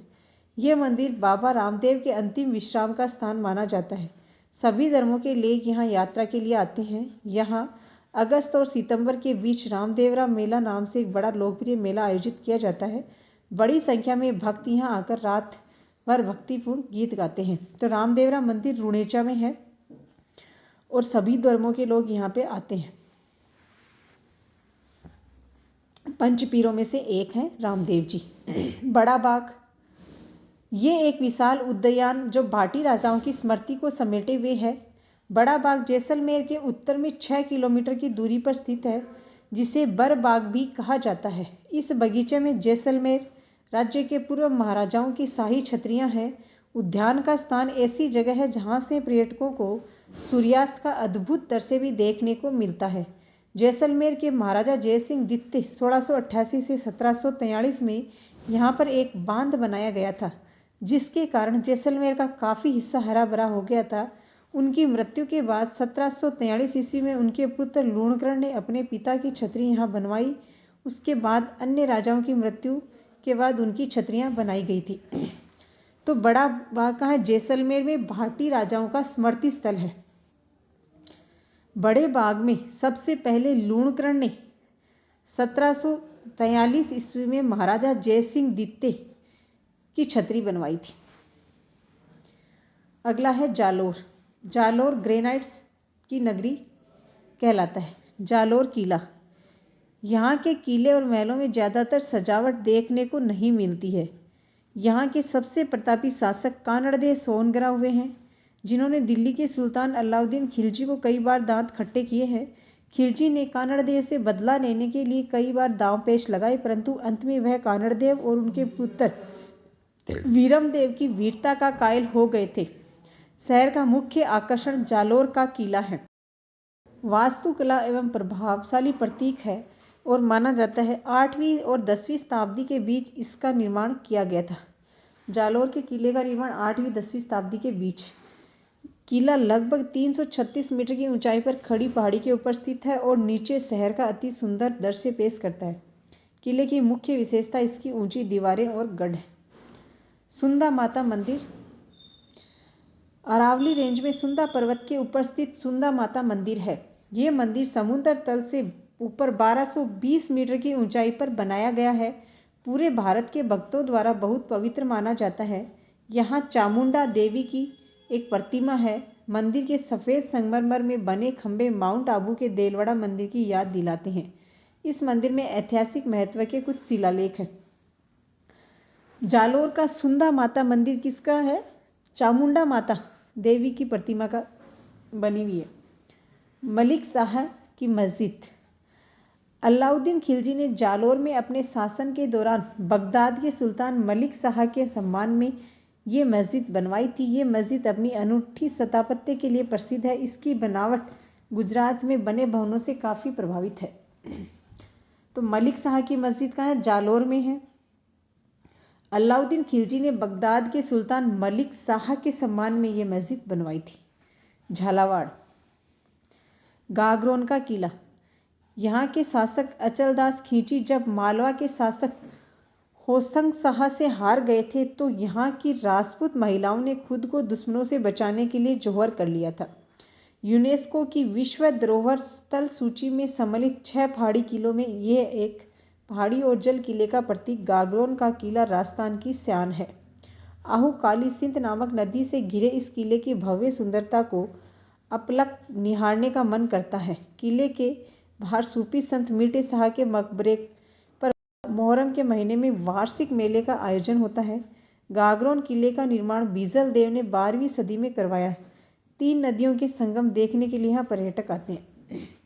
तो गागरोन किले का निर्माण किसने कराया? 12वीं सदी में बिजल देव ने कराया था। इसे विश्व धरोहर सूची में शामिल किया गया है। गागरोन का किला आहू काली सिंध नदी के संगम पर बना हुआ है और गागरोन के किले के बाहर सूफी संत मीठे शाह का मकबरा भी है। अगला है भवानी नाट्यशाला। इसका निर्माण 1921 में हुआ था। ये नाट्यशाला कई यादगार नाटकों और सांस्कृतिक कार्यक्रमों की मुख्य गवाह है। माना जाता है कि संपूर्ण विश्व में ऐसी सिर्फ 8 नाट्यशालाएं हैं। शेक्सपियर के लिखे नाटक यहाँ खेले जाते हैं। विदेशी पर्यटन इसे देखने बड़ी रुचि से रखते हैं। ये नाट्यशाला नाट्य और कला जगत में स्थापत्य कला का उत्कृष्ट उदाहरण है। इसमें घोड़ों और रथों के मंच पर प्रकट होने का रास्ता एक भूमिगत मार्ग द्वारा बनाया गया है, जो इसकी अनूठी विशेषता है। तो भवानी नाट्यशाला संपूर्ण विश्व की 8 नाट्यशालाओं में से एक है और भवानी नाट्यशाला में शेक्सपियर के लिखे नाटक खेले जाते हैं। सूर्य मंदिर। झालावाड़ का जुड़वा शहर झालरापाटन, जिसे सिटी ऑफ वेल्स यानी घंटियों का शहर भी कहा जाता है, यहाँ पर बहुत से मंदिर होने के कारण सुबह शाम मंदिरों की घंटियों के स्वर लहरी सुनाई देते हैं। 10वीं शताब्दी में बना 17 फीट ऊंचा भगवान शिव को समर्पित सूर्य मंदिर झालरापाटन में सर्वाधिक मनोहारी मंदिरों में से एक है। इस मंदिर का शिखर पद्मनाभ या सूर्य मंदिर के रूप में लोकप्रिय उड़ीसा के कोणार्क सूर्य मंदिर के समान उत्कीर्ण किया गया है। यहाँ आदम कद मूर्तियों को देखकर पर्यटक हतप्रभ रह जाते हैं। तो झालावाड़ का जुड़वा शहर है झालरापाटन। झालरापाटन को सिटी ऑफ बेल्स यानी घंटियों का शहर भी कहते हैं, क्योंकि यहाँ बहुत सारे मंदिर हैं तो एक साथ घंटी की सवर सुनाई देती है। झालावाड़ में सबसे प्राचीन कोलवी गांव की प्राचीन बौद्ध गुफाएं हैं। तो बौद्ध गुफाएं कहाँ हैं? झालावाड़ के कोलवी गांव में है। गुफाओं में सबसे प्रभावशाली बौद्ध की विशाल प्रतिमा और उत्कीर्ण स्तूप संरचना है। यहाँ पे बौद्ध गुफा कोलवी गांव में है और बुद्ध की प्रतिमाएं हैं। झालावाड़ से 90 किलोमीटर दूरी पर स्थित ये भारतीय कला के सर्वश्रेष्ठ जीवंत नमूने माने जाते हैं। पर्यटक विनायक और हथियार गांव के पास की गुफाओं का भी अवलोकन कर सकते हैं। शेखावाटी, सीकर, झुंझुनू और चूरू। ताल छापर अभयारण्य। ताल छापर में उछलते कूदते अटखेलियां करते छोटे छोटे मृग शावक यानी हिरण के बच्चे पर्यटकों का मन मोह लेते हैं। काले हिरण की ये सेंचुरी छापर गांव में है, जो कि जयपुर से 210 किलोमीटर दूर चूरू की सुजानगढ़ तहसील में है। काले हिरण का ये अभयारण्य खुले मैदान, बड़े पेड़ों व लताओं से आच्छादित है। यहाँ हिरणों के साथ रेगिस्तानी लोमड़ी, जंगली बिल्ली को भी देखा जा सकता है। पक्षी प्रेमियों के लिए यहाँ पर चील, आइबिस, दक्षिण यूरोप व मध्य एशिया में पाए जाने वाला सारस, क्रेन, चकवा, कबूतर आदि देखने को मिलते हैं। नेक्स्ट है मंडावा। प्राचीन समय में मध्य पूर्व और चीन के मध्य का प्राचीन व्यापारिक मार्ग एक मुख्य केंद्र था मंडावा। यहाँ से सामान आदान प्रदान किया जाता था। यहाँ के ठाकुर नवल सिंह ने नवलगढ़ और मंडावा पर शासन किया था। मंडावा में एक किला बनाया है तथा किले के चारों तरफ नगर बसाया है। यहाँ अनेक बड़े व्यापारी आकर बस गए, जिन्होंने अनूठी, अद्भुत, अजब गजब हवेलियों की नींव रखी और इस नगर को पर्यटकों का आकर्षण केंद्र बना दिया। इस किले के भित्ति चित्र, कांच का काम व आकर्षक मेहराबदार भगवान कृष्ण के चित्रों को शोभामान है। खेतड़ी महल। झुंझुनू का खेतड़ी महल कला व वास्तु संरचनाओं के सर्वोत्कृष्ट उदाहरणों में से एक है। इसे झुंझुनू के हवा महल के रूप में जाना जाता है। 1770 ईस्वी में इस महल का निर्माण हुआ था। आश्चर्यजनक तथ्य है कि खेतड़ी महल में कोई झरोखे या द्वार नहीं है, फिर भी इसे हवा महल के नाम से जाना जाता है। खेतड़ी महल का अनोखापन हवा के अबाध प्रवाह हेतु व्यवस्थित रूप से बनाए गए भवनों के निर्माण के कारण है। महल के लगभग सभी कक्षों में सुव्यवस्थित स्तंभ, मेहराब एक दूसरे से जुड़े हुए हैं, जो कि किले को शानदार समृद्ध रूप प्रदान करते हैं। तो खेतड़ी महल क्या है? झुंझुनू जिले में है। श्रद्धानाथ जी का आश्रम लक्ष्मणगढ़ में है। अमृतनाथ जी महाराज के शिष्य परंपरा के संत श्री श्रद्धानाथ जी द्वारा स्थापित ये आश्रम लक्ष्मणगढ़ सीकर के रेलवे स्टेशन के पास स्थित है। इस आश्रम में श्रद्धानाथ जी के साधनामय जीवन की झांकी श्रद्धालुओं को देखने को मिलती है। ये नाथ संप्रदाय का एक प्रमुख केंद्र है। हजरत कमरुद्दीन शाह की दरगाह। नेहरा पहाड़ की तलहटी में खेतड़ी महल के पश्चिम में स्थित कमरुद्दीन शाह की दरगाह एक खुला व्यवस्थित परिसर है, जिसमें मस्जिद और मदरसा है। यहाँ प्राचीन भित्ति चित्र अभी भी देखे जा सकते हैं। इनके मध्य में सूफी संत कमरुद्दीन शाह की अलंकृत दरगाह है। तो हजरत कमरुद्दीन शाह की दरगाह कहाँ पे है? झुंझुनू में है। नवलगढ़। झुंझुनू और सीकर के बीच स्थित नवलगढ़ अपनी सुंदर हवेलियों के लिए प्रसिद्ध है। यहाँ कई फिल्मों की शूटिंग भी हुई है। कुछ भारतीय व कुछ विदेशी फिल्में हैं। यहाँ का आकर्षण किला ठाकुर नवल सिंह ने बनाया था। इसके पास स्थित रूप निवास उद्यान व फव्वारों से सुशोभित है। फतेहपुर शहर कायम खानी नवाब फतेह मोहम्मद ने 1508 ईस्वी में स्थापित किया था। उन्होंने 1516 में फतेहपुर के किले का निर्माण करवाया। ये शहर एक समय सीकर की राजधानी के रूप में भी जाना जाता गया। आज फतेहपुर शेखावाटी की लोकप्रिय सांस्कृतिक राजधानी के रूप में जाना जाता है।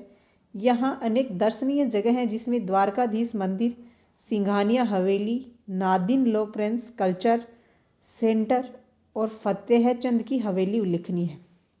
जोधपुर जिला। मेहरानगढ़ किला। आज इस किले की तारीफ पूरी दुनिया में की जाती है। इसका संरक्षण, समृद्धि, मजबूती और रख रखाव अतुलनीय है। जोधपुर के 36 शोभायमान 125 मीटर ऊंची सीधी पहाड़ी पर अभेद मेहरानगढ़ किला है। यह ऐतिहासिक किला भारत में सर्वाधिक लोकप्रिय किलों में से एक है।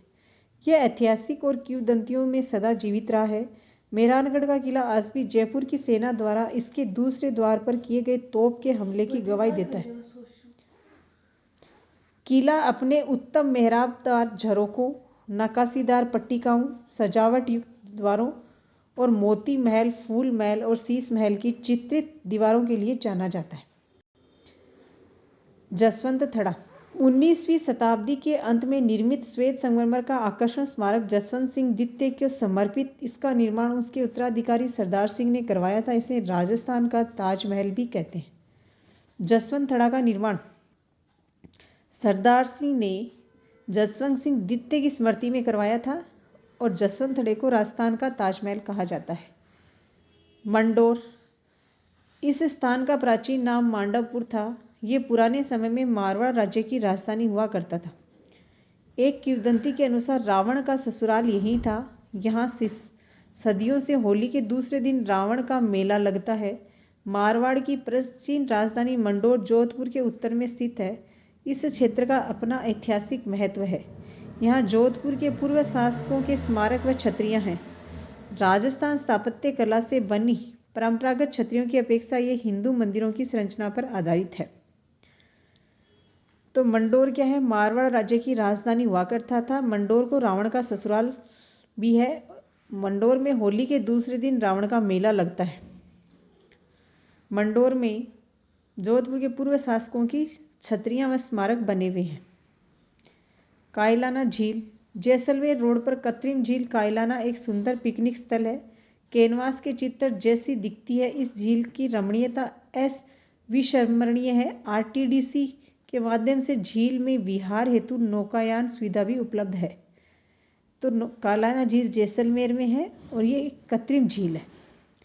माचिया सफारी उद्यान, जैसलमेर मार्ग पर कायलाना झील से लगभग 1 किलोमीटर दूर माचिया सफारी उद्यान स्थित है। ये एक पक्षी विहार है। यहाँ हिरण, रेगिस्तान की लोमड़ी, विशाल छिपकली, नीलगाय, खरगोश, जंगली बिल्लियाँ, लंगूर, बंदरों जैसे कई पशु पाए जाते हैं। उद्यान सूर्यास्त के दृश्य के लिए विख्यात है। तो माचियाना सफारी कहाँ है? जोधपुर में। बालसमंद झील, जोधपुर से लगभग 5 किलोमीटर दूरी पर जोधपुर मंडोर रोड पर बालसमंद झील स्थित है। बालसमंद झील का निर्माण 1159 ईस्वी में मंडोर के एक जल स्रोत हेतु किया गया था। बाद में बालसमंद झील के किनारे पर एक ग्रीष्म महल निर्मित किया गया। यहाँ हरे भरे बागानों से घिरा हुआ है। पशु और पक्षियों जैसे लोमड़ी और मोर भी यहाँ पाए जाते हैं। ये झील अब पर्यटक और स्थानीय लोगों का एक लोकप्रिय पिकनिक स्थल हो गया। करौली जिला, केला देवी मंदिर, करौली के बाहरी इलाके में लगभग 25 किलोमीटर दूर पर केला देवी का प्रसिद्ध मंदिर है, जो त्रिकुट की पहाड़ी के बीच काली सिंध नदी के किनारे पर बना हुआ है। केला देवी मंदिर त्रिकुट पहाड़ी पर काली सिंध के नदी के किनारे बना है। ये मंदिर देवी के 9 शक्तिपीठों में से एक माना जाता है। केला देवी मंदिर की स्थापना 1100 ईस्वी में की गई थी। ऐसी मान्यता है कि केला देवी मंदिर में प्रतिवर्ष हिंदी कैलेंडर के अनुसार चैत्र माह मार्च अप्रैल में विशाल मेले का आयोजन किया जाता है। हनुमान जी का मंदिर भी है, जिसे यहाँ लोग लंगूरिया नाम से पुकारते हैं। केला देवी का मेला चैत्र माह में मार्च अप्रैल को लगता है। महावीर जी मंदिर 19वीं सदी में बना बेजोड़ वास्तुशिल्प की संरचना है। महावीर जी का मंदिर, जो कि एक जैन तीर्थ स्थल है, प्रत्येक वर्ष यहाँ चैत्र शुक्ल पक्ष के 13वें दिन से कृष्ण पक्ष के वैशाख के पहले दिन तक मार्च अप्रैल एक मेले का आयोजन किया जाता है, जिसमें हजारों जैन श्रद्धालु आते हैं। तो महावीर जी मंदिर 19वीं सदी में बनाया गया है और जैन तीर्थकर है, तीर्थ स्थल है। प्रत्येक वर्ष चैत्र शुक्ल पक्ष के 13वें दिन से कृष्ण पक्ष के वैशाख पहले दिन तक मार्च अप्रैल में महावीर जी का मेला लगता है। मेहंदीपुर बालाजी मंदिर, मेहंदीपुर बालाजी मंदिर कहाँ है? दौसा जिले में। करौली के एक गांव में मेहंदीपुर में बालाजी यानी हनुमान जी के मंदिर की काफ़ी दूर दूर तक मान्यता है। मान्यता के अनुसार पागल और बीमार लोग यहाँ लाए जाते हैं और बालाजी के आशीर्वाद से अधिकतर ठीक होकर जाते हैं। तो मेहंदीपुर बालाजी दौसा जिले में बना हुआ है। कोटा बैराज राजस्थान राज्य में चंबल नदी पर निर्मित सबसे महत्वपूर्ण जल संग्रह स्थलों में से एक है।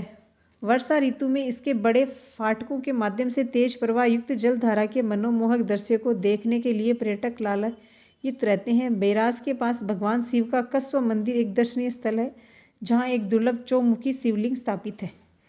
तो गोटा बैराज क्या चंबल नदी के किनारे निर्मित है।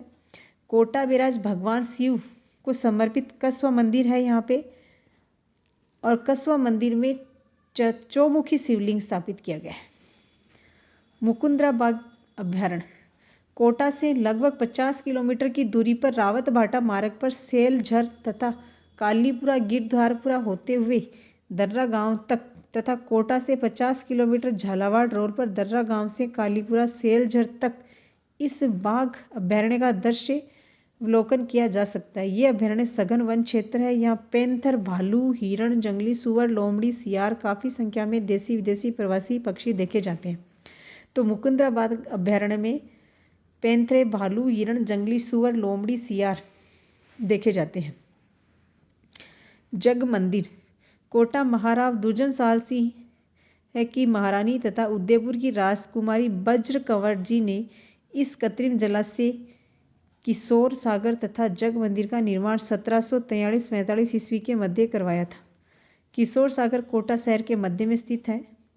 तो जग मंदिर और किशोर सागर जलाशय का निर्माण किसने कराया था? कोटा के महाराजा दुर्जन साल की महारानी थी ब्रज कंवर ने करवाया था। यहाँ पर्यटकों हेतु power motor boat, jet ski तथा बच्चों हेतु अन्य जल क्रीड़ाओं में water zorbing ball, banana boat आदि की सुविधा उपलब्ध है। इसके अतिरिक्त यहाँ पर सायंकाल laser film and sound show का आयोजन किया जाता है। ये स्थान कोटा का प्रमुख पर्यटन स्थल है। अभेड़ा महल का निर्माण 18वीं शताब्दी में करवाया गया। ये महल शाही आरामगाह की दृष्टि से कोटा से 8 किलोमीटर की दूरी पर निर्मित करवाया गया था। इसमें राजकुमारी धीरदेह द्वारा पानी का कृत्रिम जलाशय निर्मित करवाया गया, जिसमें ज़्यादा से ज़्यादा वन्य जीव व पक्षी इस ओर आकर्षित हो सके। महाराजा उमेद सिंह द्वितीय के शासनकाल में इस जलाशय में मगरमच्छ की विभिन्न प्रजातियों को पाला जाता था। अभेड़ा का तालाब इसी के कारण प्रसिद्ध था। तो अभेड़ा महल का निर्माण कब कराया? 18वीं शताब्दी में कराया गया था। अभेड़ा महल में राजकुमारी धीरदेह ने पानी का कृत्रिम जलाशय अभेड़ा तालाब बनवाया था। वर्तमान में लाडनू डीडवाड़ा कुचामन में आता है। लाडनू में बनी साड़ियाँ पूरे भारत में कॉटन की साड़ियों की बेहतरीन किस्म की मानी जाती हैं तथा इनके चटक रंग और मुलायम कपड़े के लिए पसंद किया जाता है। जैन धर्म का महत्वपूर्ण केंद्र और अहिंसा व करुणा का आध्यात्मिक केंद्र माना जाने वाला लाडनू 10वीं सदी में बसाया गया था। इसका अपना एक समृद्ध इतिहास है। जैन धर्म आध्यात्मिकता और शुद्धि का प्रतीक जैन विश्व भारती विश्वविद्यालय एक प्रसिद्ध शिक्षा का केंद्र भी है। विश्वविख्यात संत आचार्य श्री तुलसी लाडनू के ही थे। तो लाडनू की साड़ियाँ जो कॉटन साड़ी होती हैं वो पूरे भारत भर में प्रसिद्ध हैं।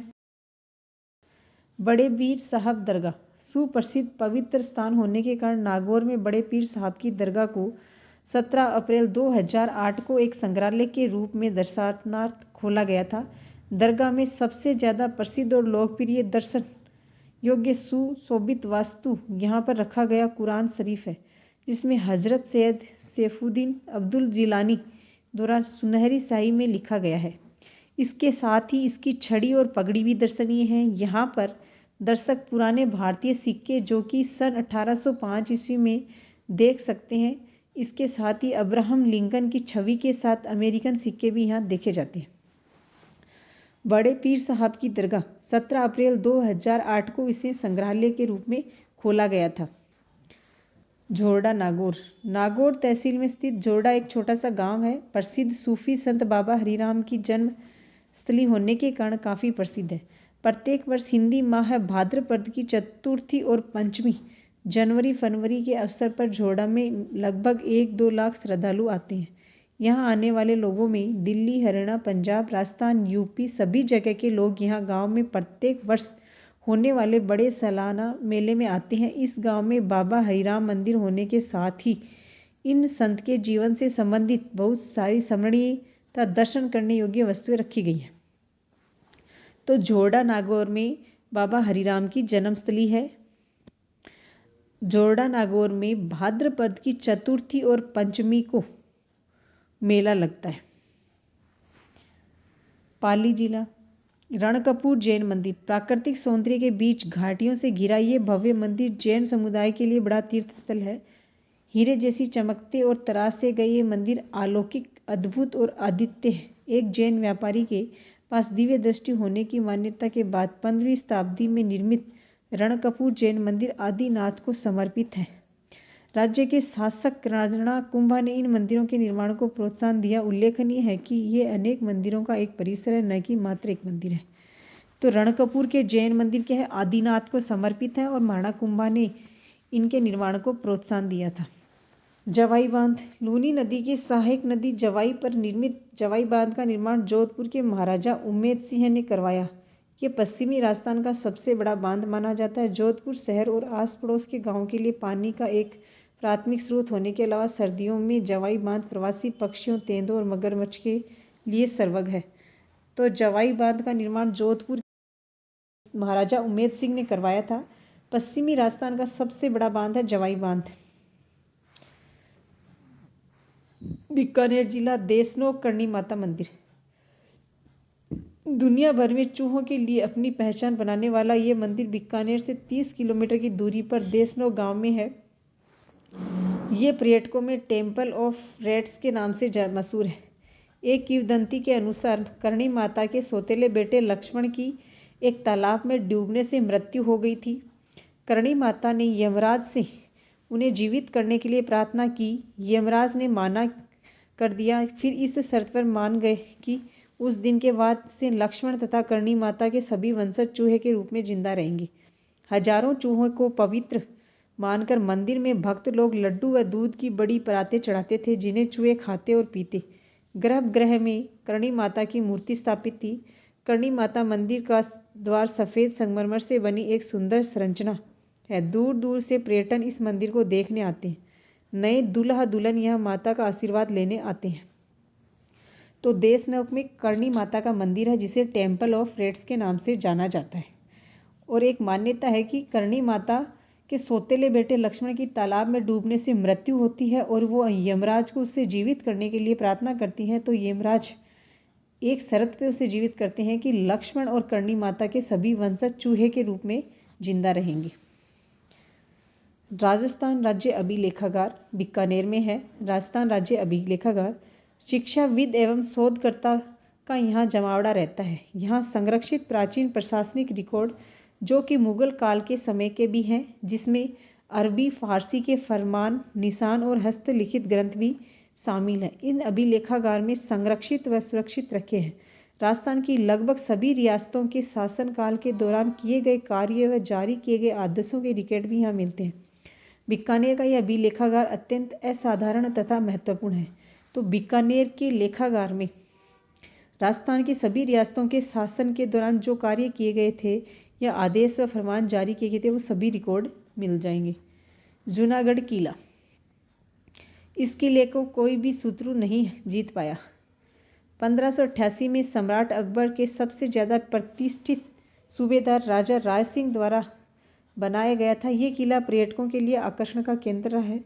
इसमें बने लाल बलुआ पत्थर और संगमरमर के शानदार महल, प्रांगण, बालकनियां, छतरीनुमा मंडप तथा खिड़कियां अपनी अद्भुत कला को दर्शाती हैं। तो जूनागढ़ के किले का निर्माण किसने करवाया था? बीकानेर के राजा राय सिंह ने। लालगढ़ पैलेस और म्यूजियम, महाराजा गंगा सिंह ने 1902 में इस भव्य राजमहल का निर्माण अपने सर्वज्ञ पिता महाराजा लाल सिंह की स्मृति में करवाया था। इसके वास्तुशिल्प की रूपरेखा की अवधारणा एक अंग्रेज वास्तुविद सर स्वीटन जैकब द्वारा की गई। ये महल पूरी तरह से लाल बलुआ पत्थरों से निर्मित किया गया तथा राजपूत, इस्लामी व यूरोपियन वास्तुकला के मिश्रण से इसे मूर्त रूप प्रदान किया गया। वर्तमान में इस पैलेस को हेरिटेज होटल में परिवर्तित कर दिया गया है। कुछ हिस्सा बीकानेर के राजा परिवार के निवास के रूप में है। इसी पैलेस के एक हिस्से में श्री शार्दुल म्यूजियम भी बना हुआ है। तो लालगढ़ पैलेस और म्यूजियम का निर्माण 1902 ईस्वी में महाराजा गंगा सिंह ने अपने पिता लाल सिंह की स्मृति में करवाया हुआ है। कोलायत हिंदुओं का महत्वपूर्ण तीर्थ स्थान जहां हर साल दूर दूर से श्रद्धालु मंदिर के दर्शन को आते हैं। कोलायत एक पवित्र झील है, बीकानेर से करीब 50 किलोमीटर दूर। यहाँ इतिहास, सांख्य, योग प्रणेता कपिल मुनि की कहानी सुनता है, जो इस जगह को शांतिपूर्ण वातावरण से इतने अभिभूत हो गए थे कि उन्होंने अपनी उत्तरी पश्चिमी की यात्रा के बीच में रोक दिया और संसार के चक्र से मुक्ति पाने के लिए यहीं तपस्या करने लगे। यहाँ स्थित मंदिर, घाट और पवित्र झील भक्तों को आमंत्रित करते हैं। कतियासर जयपुर रोड पर इस गांव का ग्रामीण और सांस्कृतिक जीवन बड़ा समृद्ध है। कतियासर में बालू रेत के टीले, उन पर ढलती शाम सूरज की रोशनी देखने कर लगता है कि पूरी धरती पर सोना बिखर पड़ा। यहाँ पर्यटन भारी संख्या में आते हैं। रेत के धोरों पर जसनाथ जी का अग्नि नृत्य देखकर मंत्रमुग्ध हो जाते हैं। यहाँ पर रेगिस्तान, लोमड़ी, खरगोश, चिंकारा, मोर, तीतर, बटेर, चकोर के झुंड दिखाई देते हैं। बीकानेर से 45 किलोमीटर दूरी पर कतियासर एक साफ सुथरा और समृद्ध गांव है। कतियासर बीकानेर में क्या है? जसनाथ जी का अग्नि नृत्य देखने को मिलता है। राष्ट्रीय उष्ण अनुसंधान केंद्र एशिया का अपनी तरह का एकमात्र केंद्र है, जहाँ ऊँटों का रख रखाव, उन पर अनुसंधान और प्रजनन संबंधी कार्य संपन्न होते हैं। शहर से 8 किलोमीटर दूर ये केंद्र 2000 एकड़ से अधिक भूमि पर बना। इसका संचालन भारत सरकार द्वारा किया जाता है। तो बीकानेर में राष्ट्रीय उष्ण अनुसंधान केंद्र है, जिसका संचालन कौन करता है? भारत सरकार करती है। और ये एशिया का एकमात्र केंद्र है जहाँ पे ऊँटों को रखा जाता है, उन पे अनुसंधान किए जाते हैं और उनके प्रजनन संबंधी कार्य कराए जाते हैं। राजसमंद कुंभलगढ़ किला मेवाड़ के सशक्त, सबल और प्रसिद्ध योद्धा राणा प्रताप की जन्मस्थली उदयपुर से उत्तर की तरफ लगभग 84 किलोमीटर की दूरी पर जंगलों के बीच मेवाड़ के क्षेत्र चित्तौड़गढ़ के बाद दूसरा सर्वाधिक महत्वपूर्ण किला कुंभलगढ़ है। राणा कुंभा ने 15वीं शताब्दी में कुंभलगढ़ बनवाया था। ये किला अरावली की पहाड़ी की गोद में बसा है। मेवाड़ के शत्रुओं से बचाने हेतु सुरक्षित रखने में इस किले की महत्वपूर्ण भूमिका रही है। जब बनवीर ने विक्रमादित्य की हत्या की और चित्तौड़ के किले पर कब्जा कर लिया था, तो मेवाड़ के महाराणा उदय सिंह को उनके बाल्यकाल में इसी किले में पनाह मिली थी। तो बनवीर ने विक्रमादित्य की हत्या कर दी थी। उस दौरान मेवाड़ के महाराणा उदय सिंह को बाल्यावस्था में कहाँ लाए थे? कुंभलगढ़ किले में ही लाए थे। महाराणा प्रताप की जन्मस्थली होने के कारण लोगों की भावना इस किले से जुड़ी है। कुंभलगढ़ में महाराणा प्रताप का जन्म हुआ था। कुंभलगढ़ का किला अति सुंदर विहंगम दृश्य प्रस्तुत करता है। किले की दीवार इतनी मजबूत है, इतनी चौड़ी है कि 8 घुड़सवार एक साथ उस पर चल सकते हैं। लगभग 36 किलोमीटर के क्षेत्र में फैली हुई है। 19वीं शताब्दी के महाराणा फतेह सिंह द्वारा इस किले का नवीनीकरण किया गया था। तो कुंभलगढ़ के किले की जो दीवार है वो 36 किलोमीटर में फैली हुई है और 8 घुड़सवार एक साथ चल सकते हैं। 19वीं शताब्दी में फतेह सिंह ने इस किले का नवीनीकरण कराया। राजसमंद झील विश्व युद्ध के दौरान राजसमंद झील को लगभग 6 वर्षों तक इंपीरियल एयरवेज द्वारा समुद्री विमान आधार के रूप में उपयोग में लिया जाता था। राजसमंद झील को राजस्थान में सबसे पुराने राहत कार्यों में एक माना जाता है। इस कार्य के लिए उस समय लगभग 40 लाख रुपए खर्च किए गए थे। इस झील की परिधि 22.5 स्क्वायर किलोमीटर, गहराई 30 फीट तथा जल ग्रहण क्षेत्र तालाब 524 स्क्वायर फीट किलोमीटर के दायरे में है। इतनी लंबी चौड़ी परिधि के फैली होने के बावजूद भी ये माना जाता है कि ये झील भीषण तथा व्यापक रूप से फैले सूखे के समय सूख जाया करती थी। जैसे कि सन 2000 में सूखा पड़ने के कारण ये एक विशाल घाटी की सूखी सतह और दरारें भरे कीचड़ के समान बन गई थी। तो विश्व युद्ध के दौरान राजसमंद झील को 6 वर्षों तक इंपीरियल एयरवेज ने समुद्री विमान के आधार के रूप में काम में लिया था और सबसे पहले राहत कार्यों में राजसमंद झील का कार्य कराया गया था और उस दौरान राजसमंद झील के निर्माण में 40 लाख रुपए खर्च हुए थे। हल्दी घाटी ये स्थान मेवाड़ के महाराणा प्रताप और अकबर के बीच युद्ध के लिए प्रसिद्ध है। उदयपुर से 40 किलोमीटर दूरी पर है। इस घाटी की मिट्टी हल्दी के रंग की पीली है, इसलिए इसका नाम हल्दी घाटी पड़ा। हल्दी घाटी अरावली की पहाड़ियों में स्थित है। 1576 में हुए युद्ध में महाराणा प्रताप के गौरव और शौर्य के दर्शाने वाले हल्दी घाटी में उनके प्रिय घोड़े चेतक की समाधि बनी हुई है। तो चेतक की समाधि कहाँ पे है? हल्दी घाटी में बनी हुई है। सवाई माधोपुर जिला, रणथंभौर किला। ये किला रणथंभौर राष्ट्रीय उद्यान क्षेत्र के अंदर है। किले के 3 तरफ पहाड़ों की प्राकृतिक खाई बनी हुई है जो इसे मजबूत और अजय बनाती है। ऐसा माना जाता है कि इसका निर्माण चौहान राजा रणथंभन देव ने कराया था। रणथंभौर का निर्माण किसने कराया था? चौहान राजा रणथंभन देव ने। खानवा युद्ध में घायल राणा सांगा को भी इलाज के लिए इसी दुर्ग में लाया गया था। तो घायल राणा सांगा को कहाँ लाया गया था इलाज के लिए? रणथंभौर दुर्ग में। रणथंभौर का उल्लेखनीय किला चौहान शासकों द्वारा 10वीं-11वीं शताब्दी में बनवाया गया। एक आदर्श सामरिक स्थान होने के कारण ये दुश्मनों को खाड़ी में रोके रखने के लिए उपयुक्त था। मुस्लिम आक्रमणकारी अलाउद्दीन खिलजी ने इस किले की घेराबंदी की थी। तब ये किला राजघराने की महिलाओं के जौहर की ऐतिहासिक घटना का साक्षी बना। किले की विशेषता यह है, यहाँ मंदिर, जलाशय, विशाल द्वार, सुदृढ़ प्राचीर में दिखाई पड़ते हैं। तो रणथंभौर किले पे मुस्लिम अलाउद्दीन खिलजी ने घेराबंदी की थी और यहाँ पे की महिलाओं ने जौहर किया था। सिरोही जिला, गुरु शिखर। अरावली की पहाड़ी का सबसे ऊंचा शिखर गुरु शिखर की चोटी आध्यात्मिक कारणों तथा साथ ही 1722 मीटर समुद्र स्थल से ऊपर गुरु शिखर से माउंट आबू का विहंग दृश्य देखने के लिए, प्रकृति की छटा को निहारने के लिए गुरु शिखर की यात्रा अनुपम है। गुरु शिखर पर चढ़ने से पहले भगवान दत्तात्रेय का मंदिर दिखाई देता है, जिसके लिए माना जाता है कि भगवान ब्रह्मा, विष्णु और महेश ने ऋषि आत्रेय और उनकी पत्नी अनुसुईया को दत्तात्रेय के रूप में एक पुत्र प्रदान किया था। वैष्णव समुदाय के लिए ये एक तीर्थ स्थल है।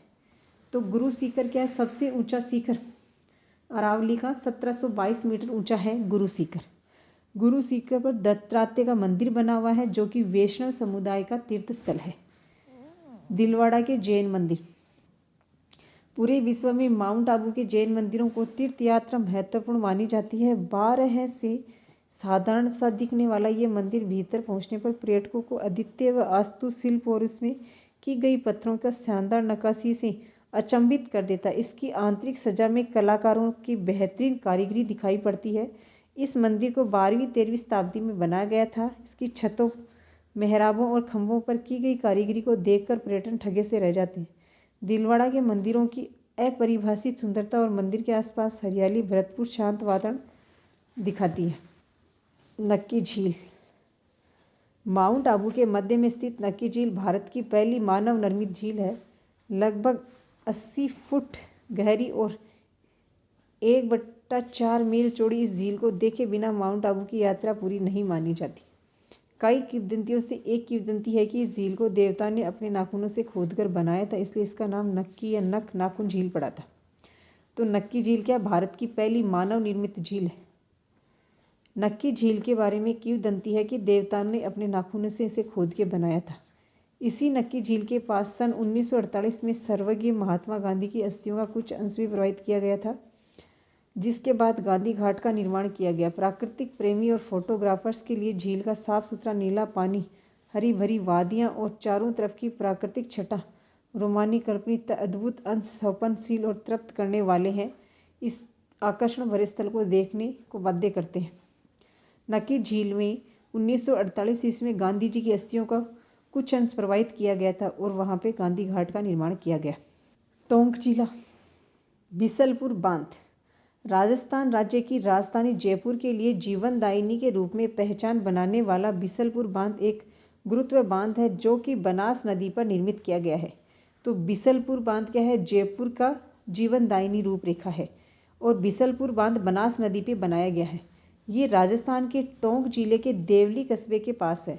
इस बांध का निर्माण 1999 में पूरा किया गया था। तभी से ये बांध राज्य के कई क्षेत्रों को पानी सप्लाई करने के लिए महत्वपूर्ण है। तो इसका निर्माण हुआ था बिसल बांध का पूरा 1999 में। सुनहरी कोठी। टोंक का मुख्य आकर्षण 19वीं सदी की सुनहरी कोठी गोल्डन मैनसन है जो नजर बाग रोड पर बड़ा कुआं के पास है। इमारत अपने भारी स्वरूप से साधारण लगती है, लेकिन इसके आंतरिक भाग की बहुरंगी स्वर्ण रंगों की शाही झलक इसके नाम से मेल खाती है। शीश महल या सुनहरी कोठी का शीशे से शोभायमान कमरा मीनाकारी कारी के सर्वोत्कृष्ट नमूनों के साथ अद्भुत ग्लास और फूलों के अलंकरण की कारीगरी मंत्र मुग्ध करते हैं। 7 मार्च 1996 को राजस्थान सरकार द्वारा सुनहरी कोठी को एक महत्वपूर्ण ऐतिहासिक स्मारक घोषित किया गया था। टोंक का मुख्य आकर्षण केंद्र है 19वीं सदी में निर्मित सुनहरी कोठी गोल्डन मैंसन। सुनहरी कोठी को 7 मार्च 1996 को राजस्थान सरकार ने ऐतिहासिक स्मारक घोषित कर दिया। डिग्गी कल्याण जी मंदिर 5600 वर्ष पूर्व का सबसे पुराना पूजनीय हिंदू मंदिरों में से एक है डिग्गी कल्याण जी का मंदिर। भगवान विष्णु के अवतार कल्याण जी को माना गया है। पूरे देश से लोग यहाँ अपने दुखों से मुक्ति और देवताओं के आशीर्वाद के लिए आते हैं। प्राचीन काल की शिल्प कौशल से गवाही देता ये मंदिर टोंक से 60 किलोमीटर दूरी पर स्थित है। मंदिर का भव्य शिखर 16 स्तंभों पर आधारित है। तो डिग्गी कल्याण जी का मंदिर है टोंक में। श्री गंगानगर जिला राजस्थान का अन्न भंडार कहते हैं गंगानगर को। बूढ़ा जोहड़ गुरुद्वारा। इस गुरुद्वारे का निर्माण 1954 ईस्वी में बाबा फतेह सिंह की देखरेख में हुआ था। यहाँ हर माह की अमावस्या को मेला लगता है। कहा जाता है कि जत्थेदार बूढ़ा सिंह की प्रेरणा से अधर्मी मसारंग का सिर काटकर इस गुरुद्वारे में लाया गया था। इसी कारण इस गुरुद्वारे को बूढ़ा जोहड़ कहते हैं। तो बूढ़ा जोहड़ का निर्माण 1954 में फतेह सिंह की देखरेख में किया गया था और अमावस्या को यहाँ पे मेला भरता है। हिंदमोल कोट सीमा। गंगानगर में स्थित हिंदमल कोट सीमा भारत और पाकिस्तान को अलग करती है। बीकानेर के दीवान हिंदूमल के सम्मान में नामित और सीमा के पास स्थित ये पर्यटन आकर्षण में से एक है। सीमा श्री गंगानगर से 25 किलोमीटर दूर स्थित है। प्रतिदिन 10 से 5:30 के बीच पर्यटकों के लिए खुला रखा जाता है। तो हिंदमल कोट सीमा क्या है? भारत और पाकिस्तान के मध्य है। उदयपुर झीलों की नगरी। पिछोला झील। पिछोला झील का सौंदर्य ढलती शाम के समय सूर्य की लालिमा में सोने की तरह चमकता है। पिछोला गांव के कारण झील को पिछोला नाम दिया गया। जगनिवास और जगमंदिर द्वीप इसी झील में स्थित हैं। झील के पूर्वी किनारे पर सिटी पैलेस है। सूर्यास्त होने पर झील में नाव सवारी झील और सिटी पैलेस का मनोरम दृश्य पर्यटकों को आकर्षित करता है। तो पिछोला झील, जगमंदिर और जगनिवास टापू कहाँ है? पिछोला झील में बने हुए हैं। पिछोला झील के पूर्वी किनारे पे सिटी पैलेस है। फतेह सागर झील। पिछोला झील के उत्तर में पहाड़ों और वन संपदा के किनारे स्थित रमणीय झील एक नहर द्वारा पिछोला झील से जुड़ी हुई कृत्रिम झील है। झील के मध्य सुंदर नेहरू गार्डन के साथ साथ एक द्वीप पर उदयपुर की सौर वेधशाला भी है। इसे पहले कन्नौट बांध कहा जाता था क्योंकि इसका उद्घाटन ड्यूक ऑफ कन्नौट के द्वारा किया गया था। तो फतेह सागर झील पिछोला झील से जुड़ी हुई एक कृत्रिम झील है। फतेह सागर झील के मध्य में क्या है? नेहरू गार्डन और उदयपुर की सौर वेधशाला बनाई गई है। पिछोला झील से पहले यहाँ पे कन्नौट बांध था। कन्नौट बांध का उद्घाटन ड्यूक ऑफ कन्नौट के द्वारा किया गया था। बाद में इसे पिछोला झील कहा जाने लगा। सहेलियों की बाड़ी। सहेलियों की बाड़ी उदयपुर का एक लोकप्रिय पर्यटन स्थल है जहाँ महाराणा संग्राम सिंह द्वितीय द्वारा महिलाओं के लिए एक बगीचे के रूप में निर्मित किया गया था। एक छोटे से संग्रहालय के साथ इसमें संगमरमर के हाथी, फंवारे, मंडप और कमल कुंड जैसे कई आकर्षण हैं। तो सहेलियों की बाड़ी उदयपुर में महाराजा संग्राम सिंह द्वितीय ने बनवाई थी। भारतीय लोक कला मंडल। भारतीय लोक कला मंडल उदयपुर का एक सांस्कृतिक संस्थान है जो राजस्थान, गुजरात और मध्य प्रदेश की संस्कृति, त्योहार, लोक कला और लोकगीत के लिए समर्पित है। लोक संस्कृति के प्रचार के अलावा यहाँ एक संग्रहालय भी है जो राजस्थानी संस्कृति के विभिन्न स्वरूपों पर लोक कलाकृतियों का प्रदर्शन करता है। तो भारतीय लोक कला मंडल में राजस्थान, गुजरात, मध्य प्रदेश की संस्कृति, त्योहार, लोक कला, लोकगीत को समर्पित है। नागदा 6ठी शताब्दी के अंश को समाहित किए नागदा उदयपुर से 22 किलोमीटर की दूरी पर स्थित है। अरावली की पहाड़ियों की गोद में बसा नागदा जटिल नक्काशीदार सास बहू मंदिर के लिए प्रसिद्ध है, जो कि आम लोगों में सास बहू मंदिर के नाम से पहचाना जाता है। 9वीं-10वीं शताब्दी में निर्मित किए गए मंदिरों का वास्तुशिल्प अतुलनीय है। इसका तोरण द्वार अद्भुत बनाया गया है। तो नागदा में क्या है? सास बहू मंदिर के लिए प्रसिद्ध है ये। अब करते हैं क्वेश्चन। एक, मेयो कॉलेज की स्थापना किस वर्ष की गई थी? आंसर होगा 1875 ईस्वी में।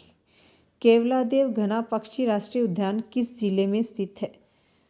आंसर होगा भरतपुर में। किस गढ़ के लिए जेम्स टोड ने कहा था कि यदि उन्हें राजस्थान में एक जागीर की पेशकश की जाए तो वह इस गढ़ को लेंगे? आंसर होगा यहाँ पे भैंसरोडगढ़। हवा महल का निर्माण किसने करवाया था? प्रताप सिंह ने। श्रद्धानाथ जी का आश्रम कहाँ पर स्थित है? सीकर जिले के लक्ष्मणगढ़ में। देखने के लिए आपका बहुत बहुत धन्यवाद। चैनल को शेयर, सब्सक्राइब और लाइक कीजिए।